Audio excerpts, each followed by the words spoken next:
recapping the weekend box office with all the latest news, movies, and the magic. We bring it all to you on the Willis Grittier channel every Monday, Tuesday, or Wednesday, whichever day Charles deems to be okay. With Charles, Lindsay, and Craig, we set the scene on Willis Grittier channel where the silver screen gleams. Ring the bell to help you stay tuned and to find out which day Charles will choose. Where subtext is clear, no anger within. Tune in to Showbiz on Willis Grittier's channel for the win.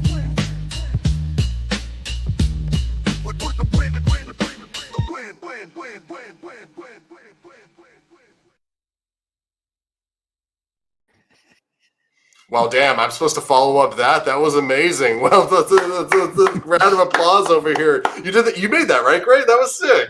Yeah, well, me and AI, but yeah, good times. Bro, hey, you guys knocked it out of the park. Don't even worry about it, man. But welcome to Show Business. Whether you're watching this here on Willie Screedia's channel, like you just saw in that dope-ass video over in mine on My 2 Cents of Nonsense, we're going to talk about movies and money and other things, and we're going to have a good time. My name is Lindsay of My 2 Cents of Nonsense, and to my left, alphabetically, I guess, Charles. Yeah. Hi. Sorry to be late. Personal stuff came up, but we're doing it just so we could have that video ready for the Diddy produced R&B version of that intro. I don't know why we haven't had any of that until just now. That's kind of. Oh wait, I think I know why. I shouldn't say it publicly. Okay. So I'm Charles. Hi, welcome. And hey, I'm Gray. I don't know what to follow that with, but good times.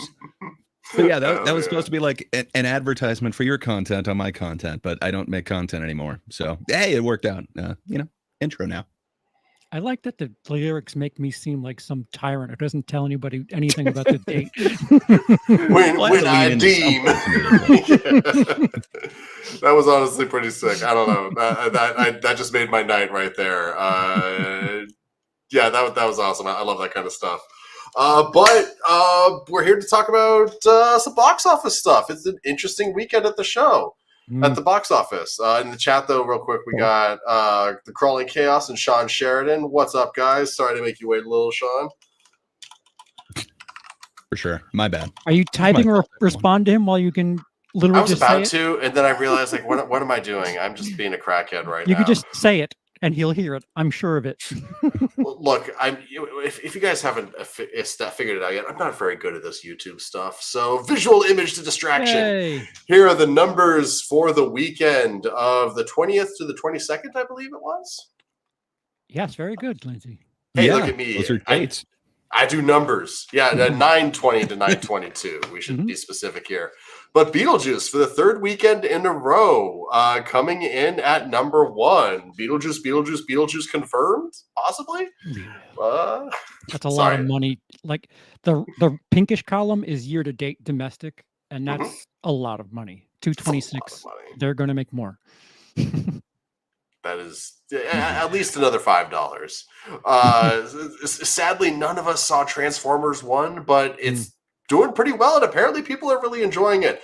I saw a trailer for it like a month or two ago, and the comedy in it didn't really click for me. It felt like one of those movies where they're just kind of improvising, but it's an animated movie, so that felt weird. But everyone's liking it, so I guess I'm just a hater. I'll have to check this out. Coming in third place, we have Speak No Evil. Sorry, Greg? I was going to say exactly the same thing. I think I was hating on it. I just didn't like the animation, but I've heard nothing but good things about it. So I'm actually interested. I got to check out Transformers now. It's almost like sometimes we as a people just need to give things a chance instead of just making snap judgments. I don't know if that's a statement, like a commentary on society or just the show. We'll find out together though. Speak No Evil, still doing pretty good. 21 million. Blumhouse movie is probably made on $5 in a can of soda, so that 21 million is looking pretty good. And Never Let Go, a newcomer that I have opinions on, coming in fourth with 4.4. Gotta love that, fourth with 4.4. That's it's like poetic. It rhymes. Play that number. And the thing that I love is Deadpool and Wolverine coming in fifth place, 3.8 million. What was the exact drop that is again? A 26.9% drop from last weekend. Like, yes, it's in its 9th weekend, and when the numbers get smaller, the drops get smaller, but still, dude, The fact that the substance is the only thing that I'm hearing about on the internet, and Deadpool and Wolverine still topped it. Yeah. Yeah, and I'm definitely part of the problem on that. I should have seen The Substance this weekend. Oh, it is you. You're the problem. I mean, literally. I saw Furiosa twice, and I'm the only reason that movie made money, and it's my fault that Substance didn't make any money. But yeah, that's the top 5 there. Oh, and then what do we have? Reagan and Am I Racist still hanging on. Good for them. I really wish that either one of those came in 8th, because in 7th it was Am I Racist, and then in 9th it's Jungkook, I Am Still. So if they were just next to each other, Am I Racist? I Am Still. Oh, that would have been amazing. Missed opportunity. Oh, and also we got to shout it out. Alien Romulus coming in 10th place. Good for it. Keep going. You shine on, you crazy demon. You. Yeah, domestic. It's the 4th highest grossing 20th century product, which isn't saying much because 20th century is only 6 years old. It's just like a repurposed Fox, so older stuff doesn't count. But it's funny. 4th all time. 20th century. Just I hate saying it so much. It sounds weird. Like your inclination is to say 21st, but it's like you're fighting against it. And, well, that and Fox. What? Mhm. Yeah, you got to follow it up. You can't just leave it at 20th century. Yeah. Yeah. I don't know. It just feels weird. You bought it, Disney. Just use the name, will you? Huh? Yeah, what is the companies and buying stuff and then changing the name? We got 20th Century Fox and 20th Century Twitter X. Come on, guys, you buy the thing. Like, use the name. Like, brand recognition is the thing, is what I'm trying to say here. Yeah, I'm gonna buy McDonald's and change the name to Vanilla Coke. I mean, I'm down. That'd be hilarious. I want to go get a big vanilla at Vanilla Coke. Okay, so you guys both saw Substance, right? Well, that came in 6th. We can parlay that after, because I'll be honest, okay. Lindsay, I'm curious to know what your thoughts were on Never Let Go, because I was looking at my watch a couple of times during that movie, and oh really? Yeah. So please take the floor, sir. I mean, well, it's okay. So set the stage. Never Let Go is a story of Halle Berry and her 2 kids living in the forest. It appears to be post-apocalyptic. They're constantly talking about the evil that's out in the world, and if it gets you, it touches you, and it possesses you, and it's going to kill you, and you're going to kill your family, and it's horrible, and everyone's dead, and the world is gone. And as the movie goes on, you kind of just start wondering, oh, is this lady crazy, or is there actually some kind of horrible evilness out in the world? And we'll get into specifics, I think, in a moment here. But whether or not the answer to that question is a satisfying one is definitely one that's going to kind of be a person by person basis. I mean, I feel like a lot of the reviews that I'm seeing or have watched, a lot of people dug it until the movie couldn't, went with what it's ultimately going with. I personally feel like it started a little weak. The first 5 to 10 minutes, there's a lot of voiceover, a lot of narration explaining things that I don't think you needed the voiceover narration to communicate. And it kind of reminded me of The Watchers in the worst way. Just a movie that just over explained a lot of things. And then there's moments in The Watchers where they're like, here are the rules. And they like ritualistically state the rules, like in this like kind of weird chant. And then they do kind of the same thing again here. I'm not really comparing the movies beyond that. It's just weird that it happened twice in 1 year is all I'm saying. I thought Halle Berry was quite good. It was a very different performance for her. I thought the cinematography was great. I thought the spooky things, when they were doing spooky things, were sufficiently spooky, if not like extravagantly so. I don't know. I feel like they could have gone an extra step with them, but I don't know. I've been talking a lot. She's a pretty good thriller director. Yes. I apparently did Piranha 3D 10 years ago or 12 years ago. I adore that movie. Hills Have Eyes. That was him too. The remake, the amazing one. He's very good at the spooky stuff. That's very true. I forgot he did the Hills Have Eyes too. As well as what's the French one? Oh, what the hell is that one? Is it? It's not High Tension. It is High Tension. Very good. Is it High Tension? I was gonna say I always screw up the name to that one. Apparently I didn't this time, but Yeah, I had a band that like sampled this section from the Hills Have Eyes remake. There's some really fun audio in that one. That's awesome. I like some of his work, to be honest, and Piranha 3D is probably the funnest one. This is not like any of the previous ones that I'd seen, though. Mm-hmm. I think you might have had a more positive experience than I did, but sorry for butting in. I like his previous work. No, just take the ball. Go ahead. Yeah, go for it. So I think there's some amazing performances in this. Like Halle Berry is awesome. The two kid actors, I should have it up and have both of their names, but they're both awesome in this. Usually kid actors kind of take me out of it. Both kids were just like awesome in this one, like just amazing actors. I didn't for a second like take me out of it. Yes. What? You froze. You said something, but froze during it. So just repeat yourself, sir. Oh, froze again. Either that or you're really losing it. Oh, is it me? I'm the problem? No, I don't think not so. know. I'm not sure what's going on, but good times. But yeah, both of the kid actors are awesome in this. They both deserve recognition, although I'm still not giving them recognition because I don't remember the kids' names. But they're great. That being said, so he was going for something kind of interesting here, which is somewhat ambiguous, and I like that. I can see what he was trying to do. For me, it kind of fails. The ending, it seems like he was trying to lean heavy into an answer on one of them, but I think it's just kind of weak compared to a lot of other versions of this. I like the attempt. Just to me, it didn't stick the landing.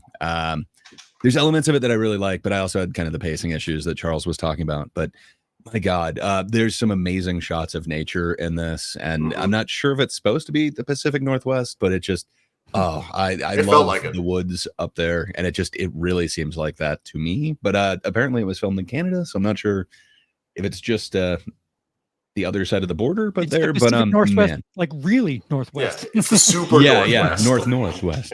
But man, it was gorgeous. Definitely made me want to go to the woods and kind of, get away from society a little bit. But man, to me, it had some parts that, oh, good. My camera for some reason clicked and froze. But I drew attention to it. So good times. There were times that, it definitely had me looking at my watch, like Charles was saying. It just kind of dragged for me.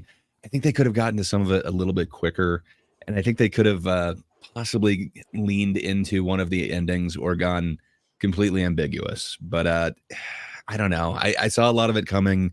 I feel like it's an amalgam of a bunch of movies that I've seen before, and then they kind of like just smashed it into one. It is good performances the whole time. Oh, please, I'm side character at best. But I dig what he was trying to do. Just to me, the attempt wasn't quite there. But man, I think the execution is pretty amazing. I really liked all of the songs and that every bit of the soundtrack, but the use of Big Rock Candy Mountain, that's the creepiest I've ever seen that one. It might not be my favorite in cinema, but man, I think the choice of that was awesome. Oh no, gray on the screen. My apologies. I'm a bad producer. Please don't put me on the screen. It's better without. But yeah, it's just to me, a lot of the attempt is there, and just about 2/3 of it works, and then just that last third for me, it doesn't quite work. But I like the transformation. I understand the journey that these kids are going on, the arc of the characters. I like that. For the most part, it works for me. It's just, I think he tried into the ambiguity a little bit too much, which is what I usually like. But man, to me, it's just kind of a swing and a miss. It's not my favorite of his. I'll still stick with Piranha 3D. Oh, I mean, that movie's incredible. Christopher Lloyd coming out of nowhere 2/3 of the way into the movie. Like, give me all that. Like, if Christopher Lloyd showed up 2/3 of the way through this for absolutely no reason, best movie of the year. I'm sorry. Just like, I don't make the agree rules. with that.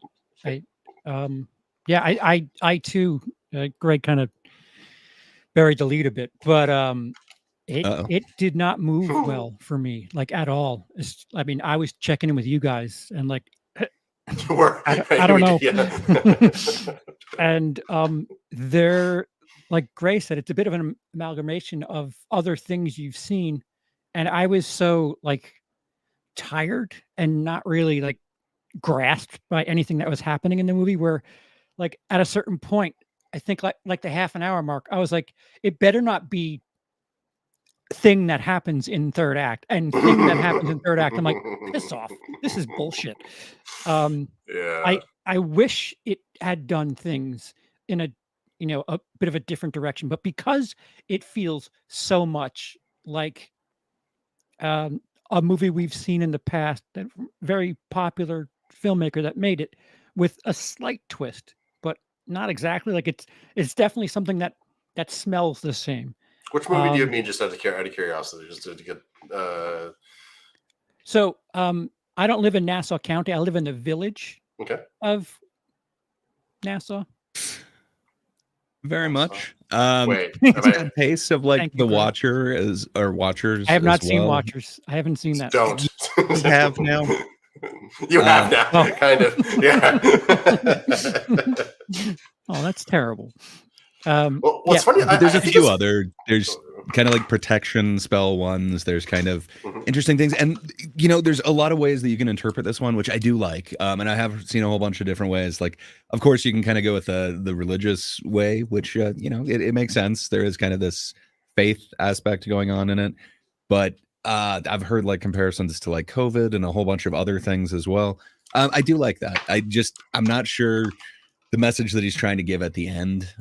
There is kind of this Chekhov's gun type element that's added, and then kind of the only confirmation of something is through that. It just, to me, it could have been so much more effective, but it kind of fizzles instead of has this bang that I was looking for. Are you talking about a picture, Gray? Could be. I might be painting it poorly, but yes, I was trying to.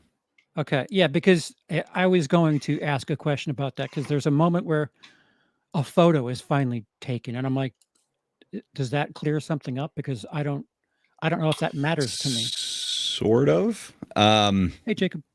What's up, Jay? So yeah. Also, hi, Dice. I Guess said hi yet, we're, just in case.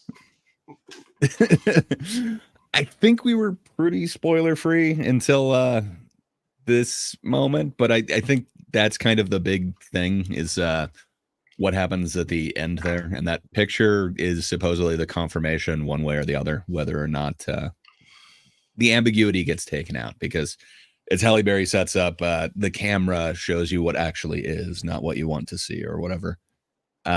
So there is one photo left, and it's teased like in the beginning. Mhm. Well, it does show something, but It shows there something. is kind of a confirmation in there. So I don't know. That's what I think could have been really a lot stronger, because it's still kind of a weak implication. I guess a weak explanation added to it. You did notice the extra element in there, right? In the photo? Or- Yeah. The thing that's happening at the place. It's not what's happening behind him. It's what's kind of touching him. Oh, yeah. There's so should we go into spoilers, or do we want to keep spoiler free? Might as well at this point. Okay. Well, sorry everybody who wasn't expecting that. No, you're good. Yeah, no, it more or less confirms at the end of the movie, depending on how you read it, that there is in fact an evil thing, because in the photo there's a spooky hand on the kid's shoulder, and no one's looking at that photo. So either one of two things is happening with that photo for me. We're either seeing it from the kid's perspective, and the kid's got some schizophrenia or delusional or something like that. We're seeing his memory of it, so that's why we're seeing the hand.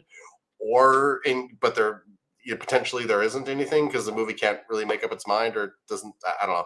But it seems to be implying that there definitely is something evil out there. And Of course, so I mean, it's a movie of so is the mom right that there's evil monsters in the world, or is she schizophrenic? I don't know if schizophrenic is the right word. I don't think it's a mean- little bit of both. I right. think the underlying theme of this movie is if you're stuck in like an echo chamber, you need to like challenge things and not just take everybody's word for it. And you can only know as much as you're willing to accept. And when And that's kind of that faith element, which I've heard a bunch of different interpretations towards every type of scenario. But obviously there's kind of the easy one. I'm sorry for cutting you off, Charles. No, You were it's fine. saying we need to no, please continue. I so apologize. And like when the dude shows up at the house, and like he is a little awkward. There's Mhm. an element to him where like this guy might be really bad news here. And then someone looking for that guy shows up, and it's like, oh, oh no, this is just the village all over again, but slightly different. But or I mean, it could be that, or because that kid who sees the daughter first, he sees the picture in the wallet, so he knows what the. Oh, I guess he doesn't necessarily know that it's. Oh, that never mind. Because that's the thing with this movie, because it's like there's so many different things that each little moment could be. Like, is he just hallucinating the daughter, or because he saw the picture, or not? Man, that's why this But no, movie's frustrating. the chopper ride at the end. First of all, there's paramedics in the helicopter, Yes. and Yeah. they go to a city that appears to be functional. Yeah. So, mom lied a little bit at the very least. Or is she being Yeah. literal, and every human being in the world is now an evil monster? And That's is that fair. true, or is that like an overreaction? See, this is a movie that I feel like if somebody read into it that it had political subtext, I could agree with that. I can understand where you feel that way, but it does it well enough where it's not really obligatory about it. Like if you just expect a crappy village ripoff, you can walk away from this without having any sort of subtext. But I think it is there, Mhm. and And it's especially an original work, right? It's not based on anything. It's not on a book or anything. I Uh, don't think so, right? something I should As have far as looked I into. know, it's not. Okay. I don't believe it is, but Right. I am not an expert on it. I went in very blind to it. Same. I did a little googling of it afterwards, and I don't think it's based on anything. But before I said that, I just wanted to ask the question in case I was wrong. I was I know there's intrigued. another like big project called like Never Let Me Go or something like that, but I don't believe that has anything to do with this. And it's the third. Well, act there's on. also Let the Light One, Let the Right One Go, the sequel to Let the Right One In. But that's Jeez. sorry, Find other words, people. never. The thing that I thought was interesting is Halle Berry is a producer Mhm. as well Yeah. as it seems like she has a production house that was titled Hmm. in this. So, I mean, nice to see that Halle Berry kind of carried and willed this movie with a really badass performance. Yeah. And it's a great performance. Yeah, if you're at all squeamish about like animal cruelty Oh, or yeah, whatever, very.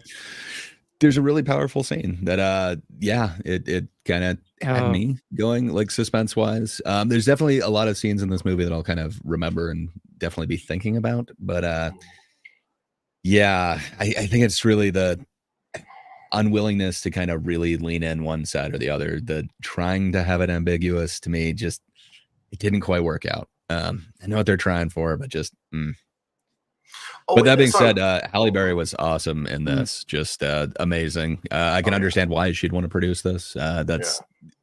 It was just a performance that I haven't seen since I don't know when from her, but And Cody man. and Sean got to talk to her over at That's Fantastic. pretty jealous. cool. Wild. That's pretty cool. I'm jealous.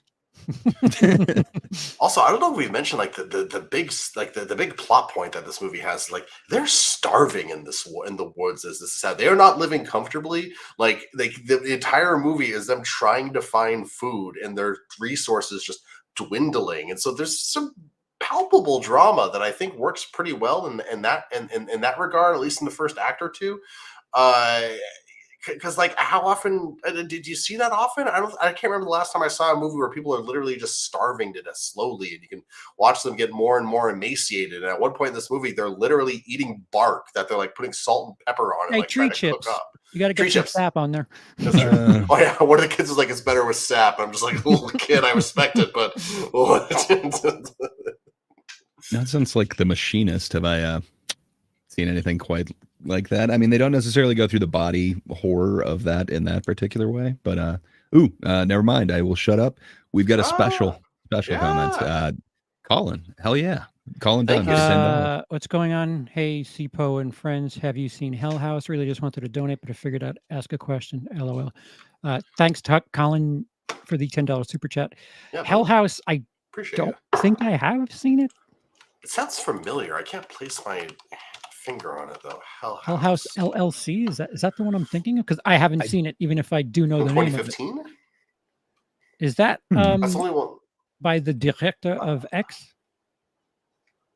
No, or at least Google says otherwise. I do vaguely remember this. This does sound not Ty familiar. West, I right? think I. No, it's not Ty West.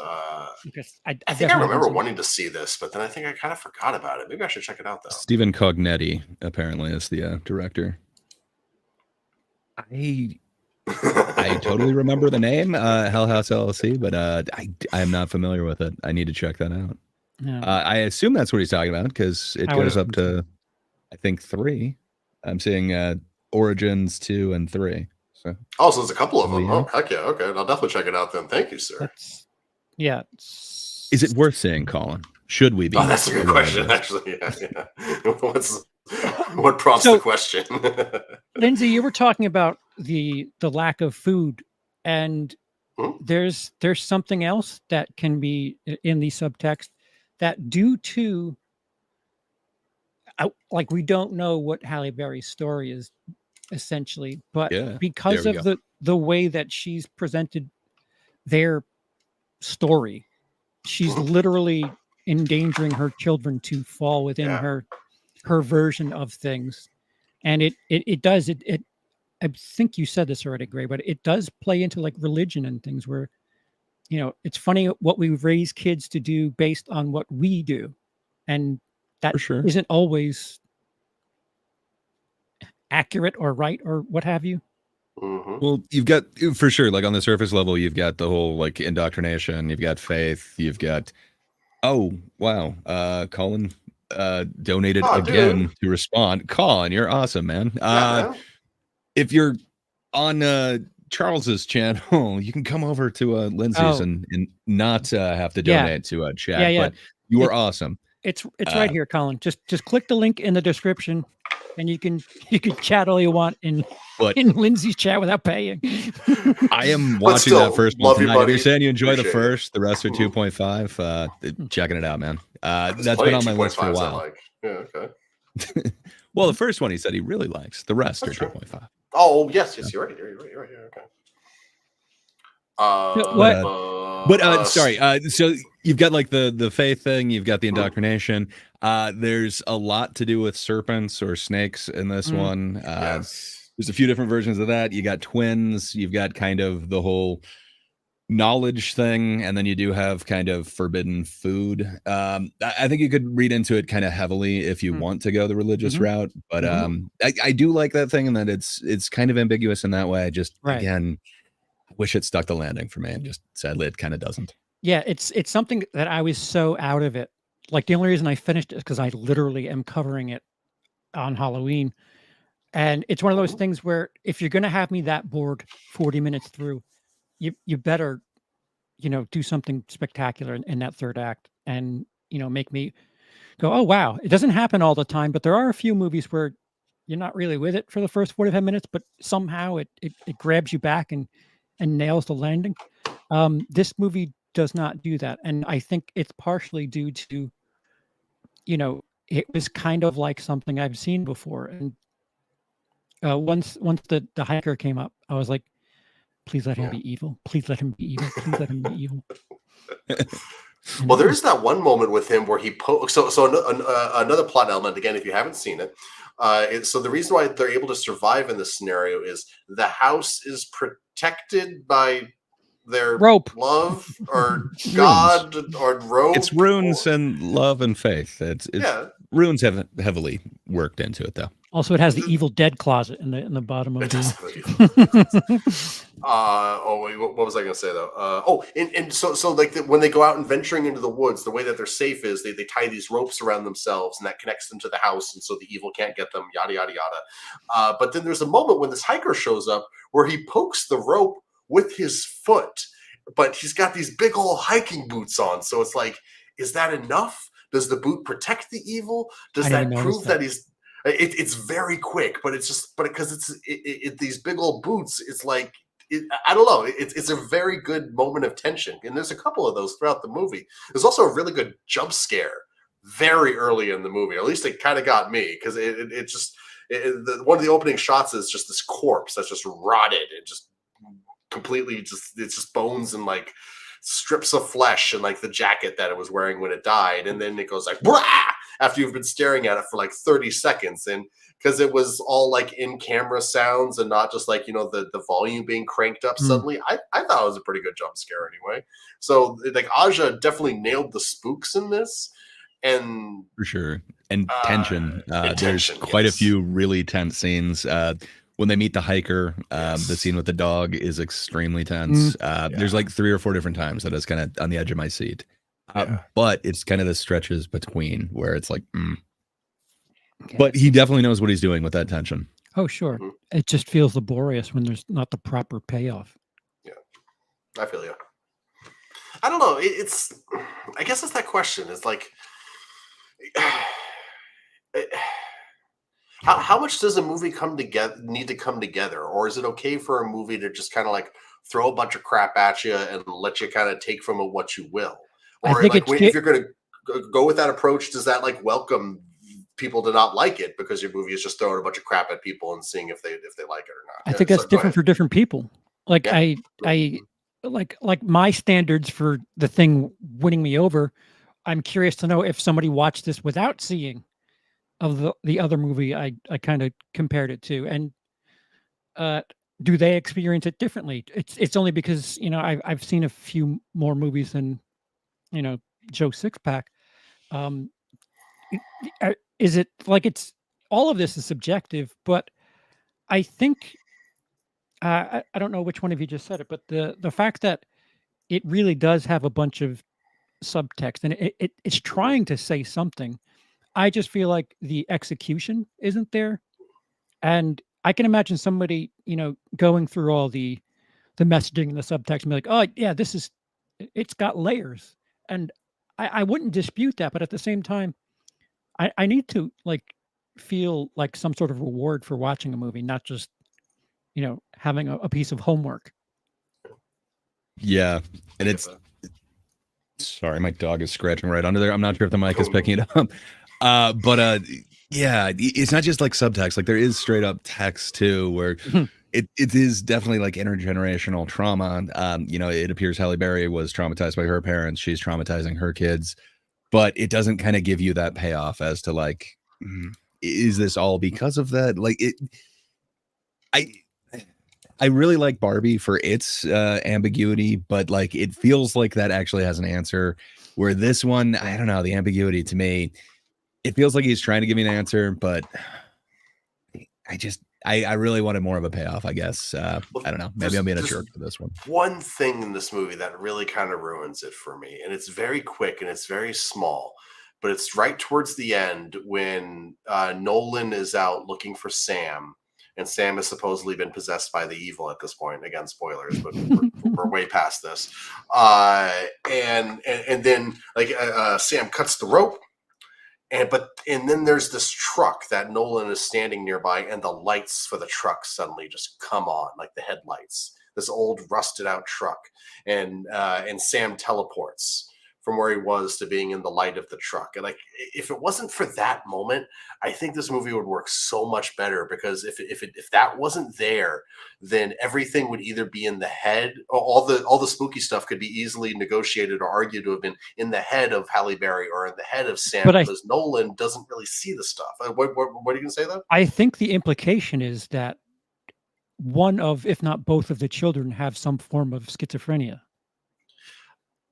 I guess you could say they both do, because like I guess like as Nolan starts kicking in, or he starts seeing things again. If it is schizophrenia, I'm so bad with I don't want to demonize the wrong mental illness here, but if that's what it is, I guess that is the moment where like it starts kicking in for Sam, or for Nolan, or it really becomes prominent for Nolan. I enjoyed Never Let Go. Could have been paced better, and the twists/ending weren't as shocking or didn't hit as hard like the ones in Frailty. There's another movie you can definitely compare this to. Fair. I agree. Yeah. I mean, I know it's really unfair to compare it to like The Shining or whatever, but again, like the ambiguity there, I absolutely love it. There's interpretations that there is nothing supernatural at all going on there. I thought that's kind of what they were shooting for with this one.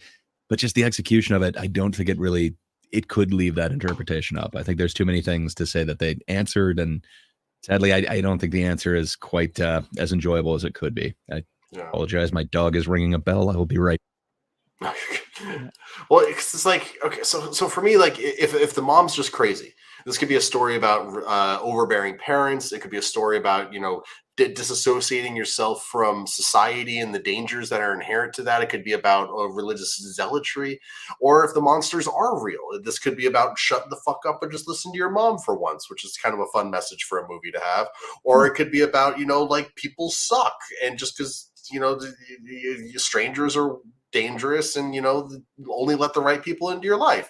But when it's both, when how the movie seems to be I don't know if it works. Does that make sense? No, it does make sense, because it feels like the inverse of Civil War, where it's just like it could be all of it, and it's like oh, Jacob Benson. Jacob, you were the man. Gifting 5 Willis Greedy memberships. You were too generous. Also, love your profile picture. That's dope. I just saw that clearly. That is dope. I can't see what it is. I'm blind. Oh, it's he's on the phone with ghost face behind him. I almost said spooky face behind him, but no, it's ghost face. Wow, you would have lost all cred with spooky face. Right? that would be the end of my channel. Let's be honest. The nonsense is over. So the nonsense will never stop. It's nonstop nonsense. There's at least 2 cents of it. So I guess the part that we keep glossing over, or I kept as well, with the Faith thing, is it is good versus evil. She keeps saying, like, evil is out there, and that keeps being what the antagonist, whatever you want to call it, like the bad guy, is referred to as just evil. So I don't know. That also adds to the religious element, but come on, like everything, you could go politically, you could go societally, like whatever you want to talk about. It is always us versus them, good versus evil, whatever. So that still works on a bunch of different angles. I guess I just was hoping that they'd pay it off stronger. I feel like I'm just repeating myself. It's really just the end that gets me. But if I'm going to compare this with The Village, I think it's so much stronger than The Village. To me, the ending that this guy is going for, it works a lot stronger than like everything with The Village. I'm just like picking The Village apart, and it's like, this wouldn't work. This doesn't make sense. And it feels like such a letdown. Where it's like, experience. Okay, I know they're going there. They're not going to do it. They're not. They did it. But it doesn't feel like it's, like a letdown, where I definitely got that from The Village. So sorry, I feel like I've compared it to that a couple different times. I do feel like it's on another tier than The Village. Yeah, I'd watch this again over The Village, just for Halle Berry's performance, because I've never seen her doing anything like even remotely close to this before. What was the last Halle Berry movie I even saw? I can't even remember. John Wick 3? Oh yeah, you guys make fun of me for this. I've actually never seen the John Wick movies, so Come on, she just had one on Netflix with Mark Wahlberg, The Union. She's a spy killer, and Mark Wahlberg is in there. Is it the Union like the Union in the Confederacy, or like a different kind Matrimony? of union? Matrimony. It's been a few weeks since I've seen it, so most of it's gone from my mind. But I believe it's the agency that they work for, or whatever. Okay. But I could be wrong. That's cool. It's spy stuff. She's a killer. But in high school, she used to know Marky Mark. Oh, did she? This performance is much stronger. I would recommend this if you can see one Halle Berry from the last month. Go with this one. The Call, that's a while ago. Yeah, well, that's wonder she's like a 911 phone operator, right? Yeah. Okay. It's funny. I forgot about that one. Yeah.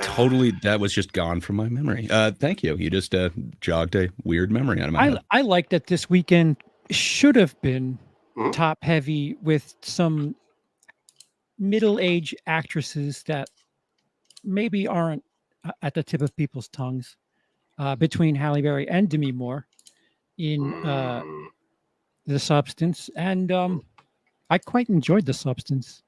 I don't know about you, Gray. Did you have to absolutely substances to enjoy it? I didn't have to, but I enjoyed The Substance and substances. So it's just kind of to me it fits 2 things that are just like huge loves of mine.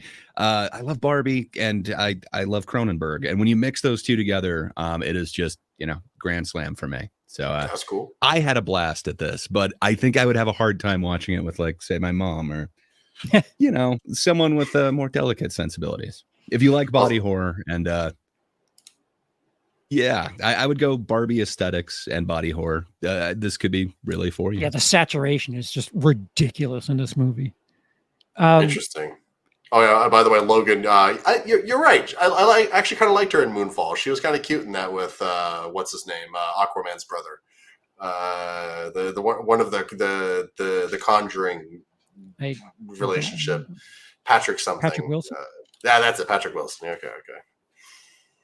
The substance name for cheap thrills. If you go in expecting that, you should have a good time. Oh, I'm down for cheap thrills. I'm a cheap date. Let's do it. Like I've seen people compare and get frustrated at the substance because it's short-sighted. It's only covering one thing, and I guess I'm one of those people where I was like, oh, I really wish we could have had some sort of turmoil with other people using the substance, where it just seemed like it was a very centralized story about Demi Moore's Get a character. taste of it with the nurse / diner guy.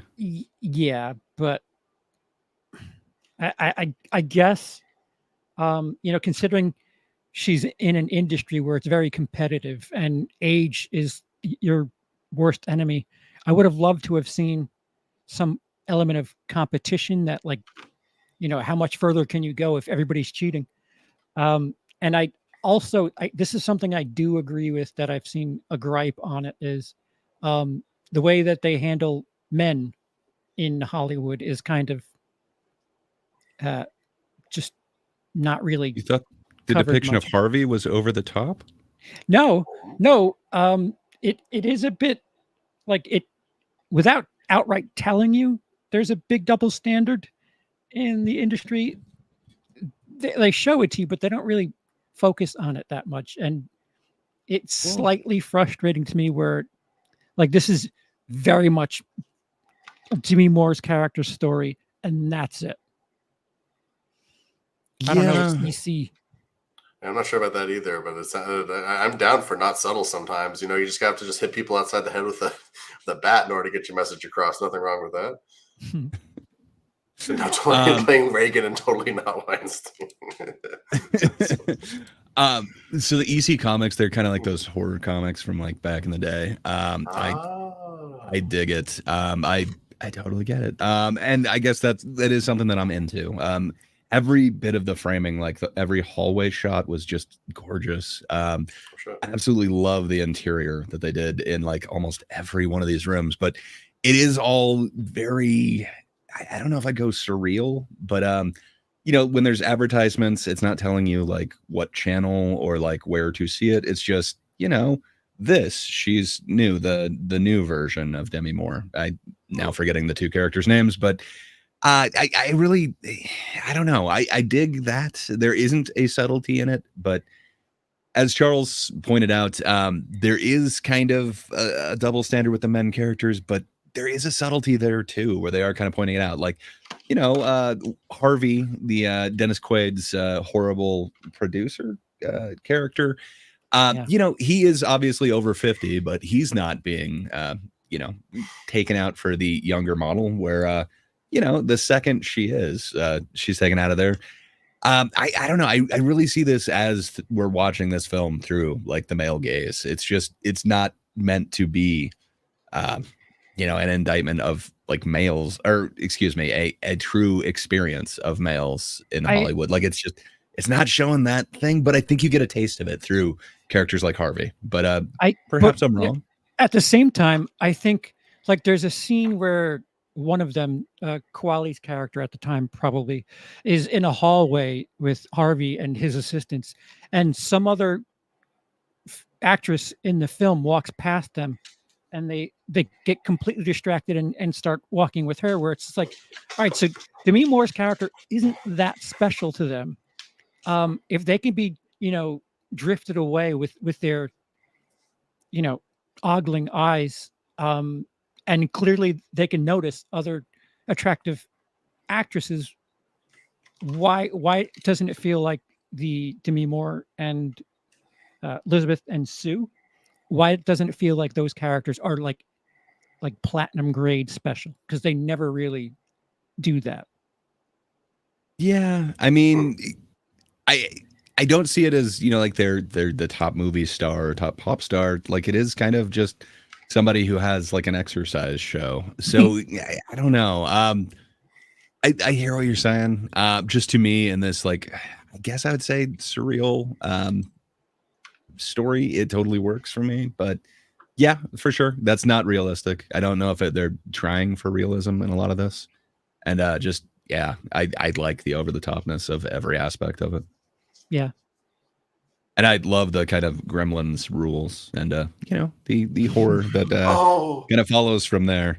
And then the name, the multiple entendre or whatever, the substance, but it is kind of an addictive thing as well. And this is a selfish person who would be doing this to get the youth, but somebody who would try and steal the youth. Like to me, it makes sense, and I really like that whole play on it. To me, it works out perfectly. I know, if I had the chance to do this, I'm sure I'd be a jerk to myself. And I do like that whole, it is you. There aren't two separate personality things. Like I really do get that. Take care of yourself. Man, you're going to pay really for it one way or another, right? As far as addiction's concerned, I got like heavy Requiem for a Dream vibes, like very heavy parallels to Requiem for a Dream. Oh, funny. Okay. But there's like gremlin rules though. This movie sounds fascinating. It is fascinating. There kind of are, yeah. Like you basically have yes. There are certain rules to this thing, but eventually you'll end up with a younger version of you for a while, and then you got to switch back. There is rules with the switching. Yeah, there's a timer. You get vacations. You only have a certain amount of time to be the other one. Oh, interesting. Yeah, okay, wild. It's very wild. I'm down. This movie sounds sick, yo. Okay.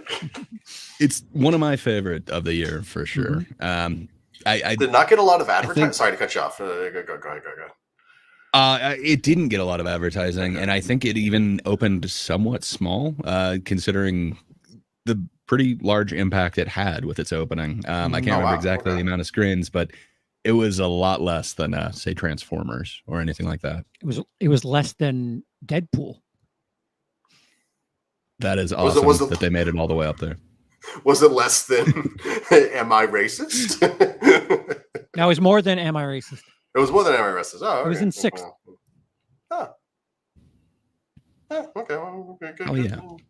That's right. Yeah, it came in 7th, I think, or was it 8th? I forgot. It was like 7 and 8 were like getting Reagan. You can click on it and. Oh yeah, you've got control of that, sir. But I believe it was 6th. Don't make me do things. Yeah, 6th. Yeah, it was 6th. Good job. With 3.2. Not bad, especially for being on less screens than number 5. Yeah. Still, I think Deadpool Wolverine might win the actual war, but this battle, Hey, it's a good battle, man. Like, you thought the intro to Deadpool and Wolverine was epic? No, this battle right here is what's up. All right, so I know you didn't see this, Lindsay. What do we have next on the slate? That's a good question. Oh, like what we got coming up next, you mean, or change topics? Oh, sorry.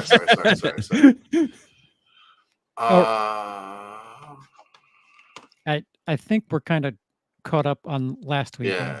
Okay. Well, then let's see what we got coming up here. That I hadn't actually taken a look at that yet. I apologize. Well, so some of the news, Lindsay, why don't you break the awful James Cameron news?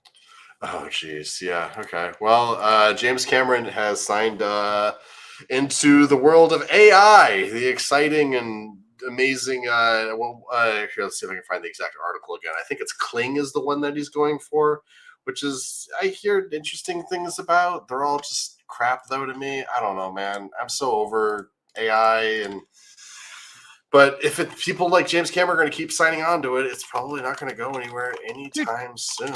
Last week, Lionsgate officially said that they were using AI for a lot of their... Wait. You're breaking up. You're breaking up. Try one more time. Last week, Lionsgate just outright said that they're going to use AI for a lot of their IP. So you're going to get a lot of. I don't know if that would make it worse. I mean, like right now they're kind of going by committee. It's like let these 10 people take a pass at it. If it makes for less passes and you get a human to touch it up, maybe that's going to be better. I don't know. It feels like we're reusing a lot of things as it is right now. If that's all the AI is going to do, All right, Yeah. it could probably do it better than what we're doing. It's got algorithms. I love how Hollywood always talks about every industry and you need to have unions and pay the people. Meanwhile, they're the ones cutting corners immediately. It's like, what happened to unions? And Preach. I think Well, it's no. funny. We meant you guys, not us. Do as I say, not as I do. Like James Cameron, yeah, that's great. You're gonna take on AI, but what happens when AI can direct films and you're a bit more obsolete? Then what? Especially if you're making those I Blue think he'll Cat be out of People a job movie, then. like that's basically an AI generated thing as it is, just like very directed, not to diminish the quality of Avatar, but We've all seen Fern Gully. And doesn't he have like 6 of those in his back pocket also? Like, isn't he Apparently. signed on for 1 million of them? which I respect the his balls to be like, oh yeah, no, I'm gonna spend the next 20 years of my life making the Blue Cat People movies, but We at the need same more time, giant Blue Cat People movies. No. Do we though?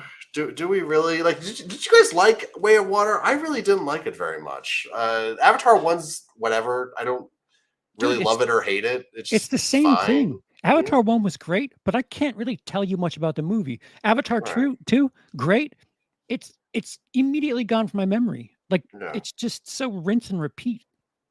I liked the movie better the first time when it was called Fern Gully. I don't know.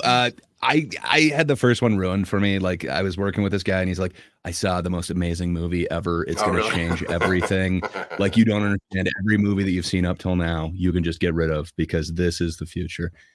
So maybe it was built up a little bit too much. And yeah, I didn't enjoy it that much. I enjoyed Way of Water a little bit less. It was just way too creepy to see Sigourney Weaver as like a teen giant cat lady thing. I mean, that was one of the more interesting parts of the movie, I thought, because I love seeing Sigourney Weaver play like a 12-year-old. I didn't know I had that in my book of things I needed to see, but I thought she did a pretty good job. It's weird that they didn't really do anything with it in the movie itself, so we have to wait for Avatar 3 or 4 to see the payoff for that. But I don't know. Maybe that's just me. Maybe everyone else is more on board with it than I am. Yeah, the problem is everybody paid and saw that movie a lot. So they're just going to keep making Blue Cat movies because it's the only thing that's had 100% $2 billion products come out of it. So until you stop going to see it, they're going to keep making more. Wait, did Spider-Man: Homecoming make $2 billion, or was it 1.5? Or not Homecoming, Far From No Way Home. I Let me see if I can find it here. I think it might have made just 2. Just shy of 2. Like 1908. 88 1.9. shy of 2. Yeah. 1.912. And Sean cool. disagrees. Sean saying Avatar was a 5, Way of Water was a step down, but still a 4-star movie. Fair enough. I'm not going to try and convince you it wasn't. I just felt like I'd seen that movie a few different times. Yes, you could have mine. Take my cut. Oh, and for the record, Sean Sharon, yeah, dude, Terminator 2 and The Abyss. I love those movies like so much. Terminator 2 is my favorite movie for like 15 years. It might still be my favorite movie. Man. Aliens, like Aliens is also very good. I'm not hating on Aliens, but it's like it's I think it's my third favorite Cameron movie. It's a bit of a testament to really good filmmakers because even when a really good filmmaker is just kind of mailing it in, it's still a pretty good quality movie. Like Tarantino, even the stuff that is not great by him is still great by another filmmaker's standard. So there's moments in Death Proof that I like, just not when Tarantino's on screen. But, yeah. Am I crazy? Or do people say that a lot about Tarantino? No, you're not crazy. Him and M. Night, they got a certain skill set, and acting is not in there. I actually prefer Quentin Tarantino's acting to M. Night. Ooh, man, I will put his fired. What's the last one? The Trap or Trap? I would put M. Night in that up against any Tarantino role that he's ever done. And I think M. Night learned a little bit of subtlety for the father of the pop star who happens to be his daughter in real life. Hey, you know what? Okay. Good for him. We'll battle it out one day. You know what's funny? It's just I feel like M. Night's cameos sometimes are actually really close to actually being really, really good. Like in Oh, a Glass, there's a great setup and payoff where it's like Bruce Willis and his kid are like, "Oh, I'm going to go for a walk," and the kid's like, "No, Dad, don't go for a walk," and Dad, "No, I'm going to go for a walk." "Dad, don't go for a walk," and then you cut to the wide shot, and M. Night's there, just being like, "Man, let your dad go for a walk." Like that would have been hilarious, but then it's like this whole thing about like, oh, you're the dude who like turned my life around 5 years ago when you caught me with weed at that football game, and it's just like instantly nosedives. But if it, sorry, my little Glass rant, not 10 years too late. If the criticism of Avatar is it's unoriginal, that's most movies nowadays. Hollywood always goes back to the well. I mean, we're getting Toy Story 5. I mean, I am right there agreed. with you. I'm right there with To you. me, I think it was just built up too much, and I think I had it as, you know, this is going to change filmmaking. So I was expecting something different. So when I got that, like, hey, I've seen this before in like a few different forms, including like, you know, children's cartoons. Um, I don't know. I guess for me, it was probably ruined that way. But I don't want to take away from anything else. It is amazing. The visuals in there are cutting edge, and man, you could definitely just sit back and stare at the pretty pictures for sure. It works on a bunch of different levels, but I didn't feel like it's that original. I was told it's supposed to change everything. So I don't know. That's probably what ruined it for me. Also, I didn't really like the guy that I was working with. So that probably also soured it too. Well, it's also like when everyone's saying it's the greatest thing ever, it's just setting yourself up for a letdown. Yeah, like the internet is designed to overhype things, but it's definitely to a detriment sometimes, or at least in my humble opinion, anyway. The internet's made to just be awful about That everything, too. just awful. That too. But speaking of awful, I don't know if James Cameron has ever done an awful film. There's a couple that I don't really care for, but I don't think I would ever give anything that he's done a 1 or anything like that. That's actually a fascinating question. If we had to choose a worst James Cameron movie, what would we say? Like for me, it almost might be Avatar 2 just by default because the rest of them are so damn good. Like it's I don't know. I'm just trying to double check his filmography. Right. I know. Ooh, could we just go one that he produced? Sure. What do you got? You know, for me personally, I was never a huge fan of The Abyss. I understand why people like it, but I think that one I don't enjoy as much, especially on like rewatches. Give me Avatar any day over The Abyss. But I hate you. I love The Abyss. The little mouse is the greatest mouse understand. that's ever moused. Even if it is a little abusive, the way that they put it in like the liquid thing that it has to breathe through. Why are we talking about Avatar? What happened? Oh, James Cameron. James Cameron and AI. So James Cameron, one of the greatest directors of all time, and definitely the highest, or is he the highest grossing director of all time? Or is he just does he just made like 3 or 4 movies that made a shitload of money? Actually, let's look that up. Nope. You're the host. not the He's gone. Well, sorry. Somebody brought it up earlier, and I actually think it's kind of unique because it is coming up on that time. Joker Folie à Deux is a sequel to a $1 billion film. I don't think it's going to do $1 billion again because I think it's going to do well. way. I don't know about that. And with the assist from Sean, Titanic is the best movie he's ever done and highest grossing director. So thanks, Sean. Second, actually, or I mean, maybe this is no, this is worldwide box office, or at least according to Wikipedia. So you know, there's numbers out there. I'm not saying throw it my way, but Spielberg is in first place with 10.7, and James Cameron has 8.7. So close, but okay, you know, yeah, fair enough. I mean, I knew it was gonna be Spielberg or Cameron. It's freaking Spielberg, man. What were we saying though? Sorry, I'm sorry for derailing again. Folie à Deux, yeah. Oh yes. I have not been hearing anything good about it. Although I don't really know anybody who is like crying for a second one or really wanting the musical version of the first one. To be honest, the musical part's not really turning me off. Like that kind of makes sense to me, considering Yeah. like what was going on in the head of him in the first Dude, one. did you see what Lady Gaga got buried for her statement on the movie? Oh, what you said? What you Because said? she said it's not a musical; it's a movie where people sing every now and again. Oh Like, yeah, That's a musical. that was pretty incredible. Oh wow, yeah, I completely forgot about that. I definitely laughed at that for like a good few minutes when I read that. Though.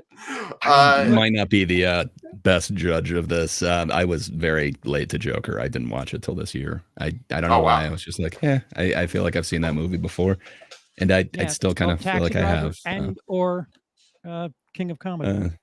Yeah, I was gonna say I was thinking a little bit more King of Comedy, but it does have the Taxi Driver elements for sure. Well, after 5 years of hype and discussion and internet rumors, and how do you think it measured up? What do you think of it? I don't think it measured up to the hype. Like I would not have in a million years thought that was a $1 billion movie, but I'm trying to put myself like kind of in the headspace of where we would have been like 5 years ago. It's not a bad movie. I don't hate any of the performances. Like, of course, Joaquin Phoenix does an amazing job with it, but I don't know. I guess it's kind of that same thing that I'm feeling with Avatar. It's just I don't feel like it's new, and I feel like I've kind of seen a different version that I prefer a little bit more of this same type of story. I thought the interactions with Bruce, the child, were very strange to me. I don't know, the kind of tie-ins to the other DC characters. I don't know. I think you could have made it a different movie without making it the Joker, but I don't know. It would have made $1 billion. No. I'm pretty sure this was higher grossing than either of the other two, even if Taxi Driver is so much more acclaimed. But I think the fact to me, it kind of didn't live up to the hype, but nothing ever does. If anything gets too hyped for me, it usually fails. But so, it's a perfect thing for incel culture on YouTube because it's their poster boy, and also it's a guy who really doesn't know what humor is, claiming to be humorous. God, that scene where he's like in the comedy club and it's like he's laughing at the wrong moments. Yeah, that scene kind of hits. Like I'm not a fan of the movie, but that scene hits. That's modern day YouTube with the thesis on, oh, is comedy dead? No, you shouldn't be talking about it. That's all. Sorry, I'm like really getting creased with all these the worst comedy thing ever. I mean, honestly, for me, the worst part about Joker was like what you said, Gray, like the Batman stuff. If you just take all the Batman stuff out of that movie, it's like 12% better. And I might have actually kind of enjoyed it, at least in parts. Even keep the clown part. Like, I dig that. And then is it really related? I don't know. But I don't know. Maybe I'm just weird, but the kid part kind of made it a little bit too creepy for me. Yeah, especially when he's like putting his fingers in his mouth. It's like, how do you not end up in jail? It's the kid of a billionaire. Good point. You're right. You're right, Dice. I apologize. And go ahead, Greg. For sure. It was kind of, an indictment of incels before it was really a mainstream thing. So hell yeah, like that's awesome that it was kind of, I don't know, what would you call that? It prognosticated that, so to speak. But I'm sure I'm using that incorrectly, but I thought that was kind of cool. I don't think it was nearly as big of a thing or as household a name 5 years ago, but maybe I'm wrong. Maybe I just was late to the whole incel thing. But they seem to catch on to that aesthetic for sure. I think due to that popularity, it's going to make $500 million. I would say that with confidence. The incel culture is going to watch this movie in droves, but only with one ticket because they wouldn't have dates. Oh, sad.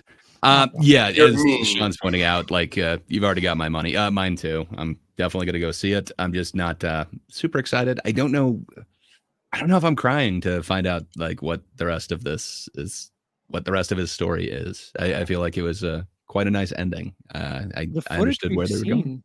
The trailer just. But they're on the stairs again. It was iconic once. Now there's two of them. And they're surrounded by people as they do it. I don't know. There's iconic images from that first movie, for sure. That stair thing, like I couldn't not see that. And then it became very popular in meme culture, every part of that movie. So I don't know. It had a huge impact. I can understand why you'd have to do a sequel, but I don't know. No, Tom I- Phillips is really hit or miss with me, Hmm. in particular. Did he do Old School or is that someone else? Yes, Yeah, I yeah, believe that love was Old him. School. Yeah. Yeah. Yeah. You're That's my one boy, of them that Blue. hits. 20 years ago, but you know, fair True. enough. Oh, also, sorry, I wanted this before. They're already teasing Harvey Dent in Joker 2, and I'm just like, don't swing more into the Batman stuff. Swing away from it. Do your own thing. Like, I don't know. You can kind of Yeah. tease it. You know, they had Lando and the Tim Burton one. They teased That's it. true. They never went that route, but I don't know. I wouldn't hate it if they're just going to do that. he did eventually get to play Two-Face though in Lego Batman. That was awesome. Yeah, that's true. Yeah, like it. Luckily, if this movie is impressive, I'm going to be like thoroughly won over. But Yeah, I have like no interest in Folie à Deux. But I guess that's good. If it's at all decent, I'll have a good time. Yeah, Totally no, I- forgot that he did the G.G. Allen doc. Oh yeah. Gigi Allen. Yeah, Todd Phillips. I totally forgot that he did that doc. If you're not familiar with G.G. Allen, he's got a pretty good doc on it. I'll check it out. Okay. I like the first Hangover. You'll probably be sorry. I don't know about the second or the third one, but the first one's good. Oh, I never saw this. The Platform. Have you guys seen that? I always wanted to see that. You know what that is? No. Yes. So I want to say it was Netflix. I know it like went straight to streaming, but it's there's different tiers in this facility, and It's like a prison or get something to like grab- that. yeah, and there's like this platform that comes down and gives you food, and you get to leave whatever you want for the people below, and your station in life is based on what order you get this platform, and it sucks to be the last one on the platform, and eventually people start to revolt, and they change their position in life. It's kind of interesting. It's kind of like a Snowpiercer, but instead of train form, we're going levels It's the in a weird Snowpiercer facility. elevator. Yeah, Snowpiercer I feel like I've kind of seen the premise a few different times, but it's interesting. They even did a cooking version of it with Gordon Ramsay, where you get the really nice kitchen on top, medium kitchen in the middle, and like this basement kitchen that you get like no tools in.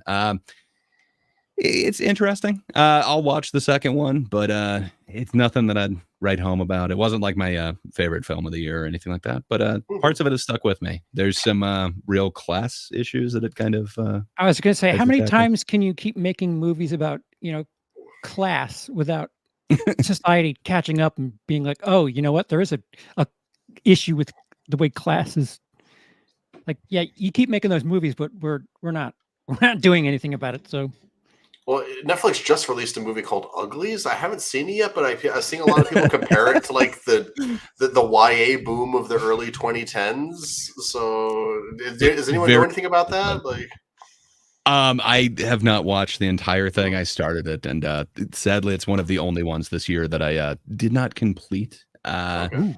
Generally, I am a completionist, but yeah, it very much felt like YA. There's this world where everyone has to be pretty, so you need to get surgery to be pretty, and you're a rebel if you don't, and then they must come and get you. So yeah, it's kind of based off of that. Again, it's a commentary on class and society, and I didn't find it as effective as the platform or many other ones that kind of tackle the same type of issue. But yeah, if that sounds fun to you, it's dystopian classist society. It's fun. Plastic surgery. Cool. Although it is kind of a weird commentary on the main actress, I guess, saying that she's an ugly. But okay. Yeah, I was about to say, everyone seemed really pretty in that movie. It was like, is Ugly ironic or what's going on? It's also funny to me that Netflix is using Uglies after all the backlash they got for Cuties. I know they're not related, but you'd think they'd want to like stay away from any kind of naming convention that might. they Yeah, just no marketed uggos. Cuties terribly. They did. It's really it. It shouldn't have had interest in the States, and because, well, whatever. Yeah, we don't. If we talk about it too much, we'll bring the bad side of the internet down Yeah. upon us, Beetlejuice style. I am kind of excited for Venom.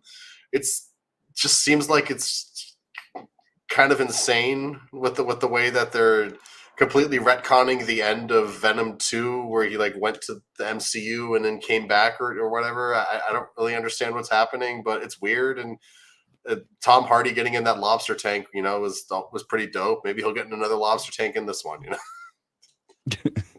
Gray, do you still have that article in front of you? Yeah, sure. Yes, sir.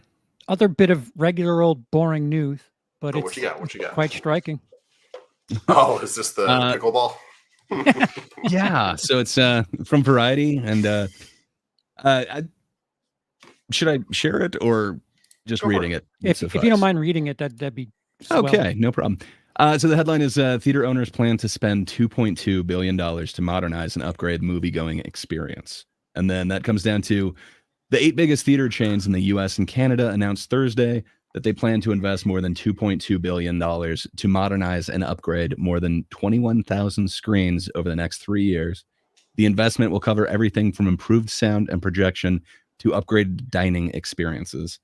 As theater owners work to keep moviegoers top of mind for audiences, some theater owners have been adding attractions such as pickleball and zip lines in addition to upgrading their auditoriums. Zip lines.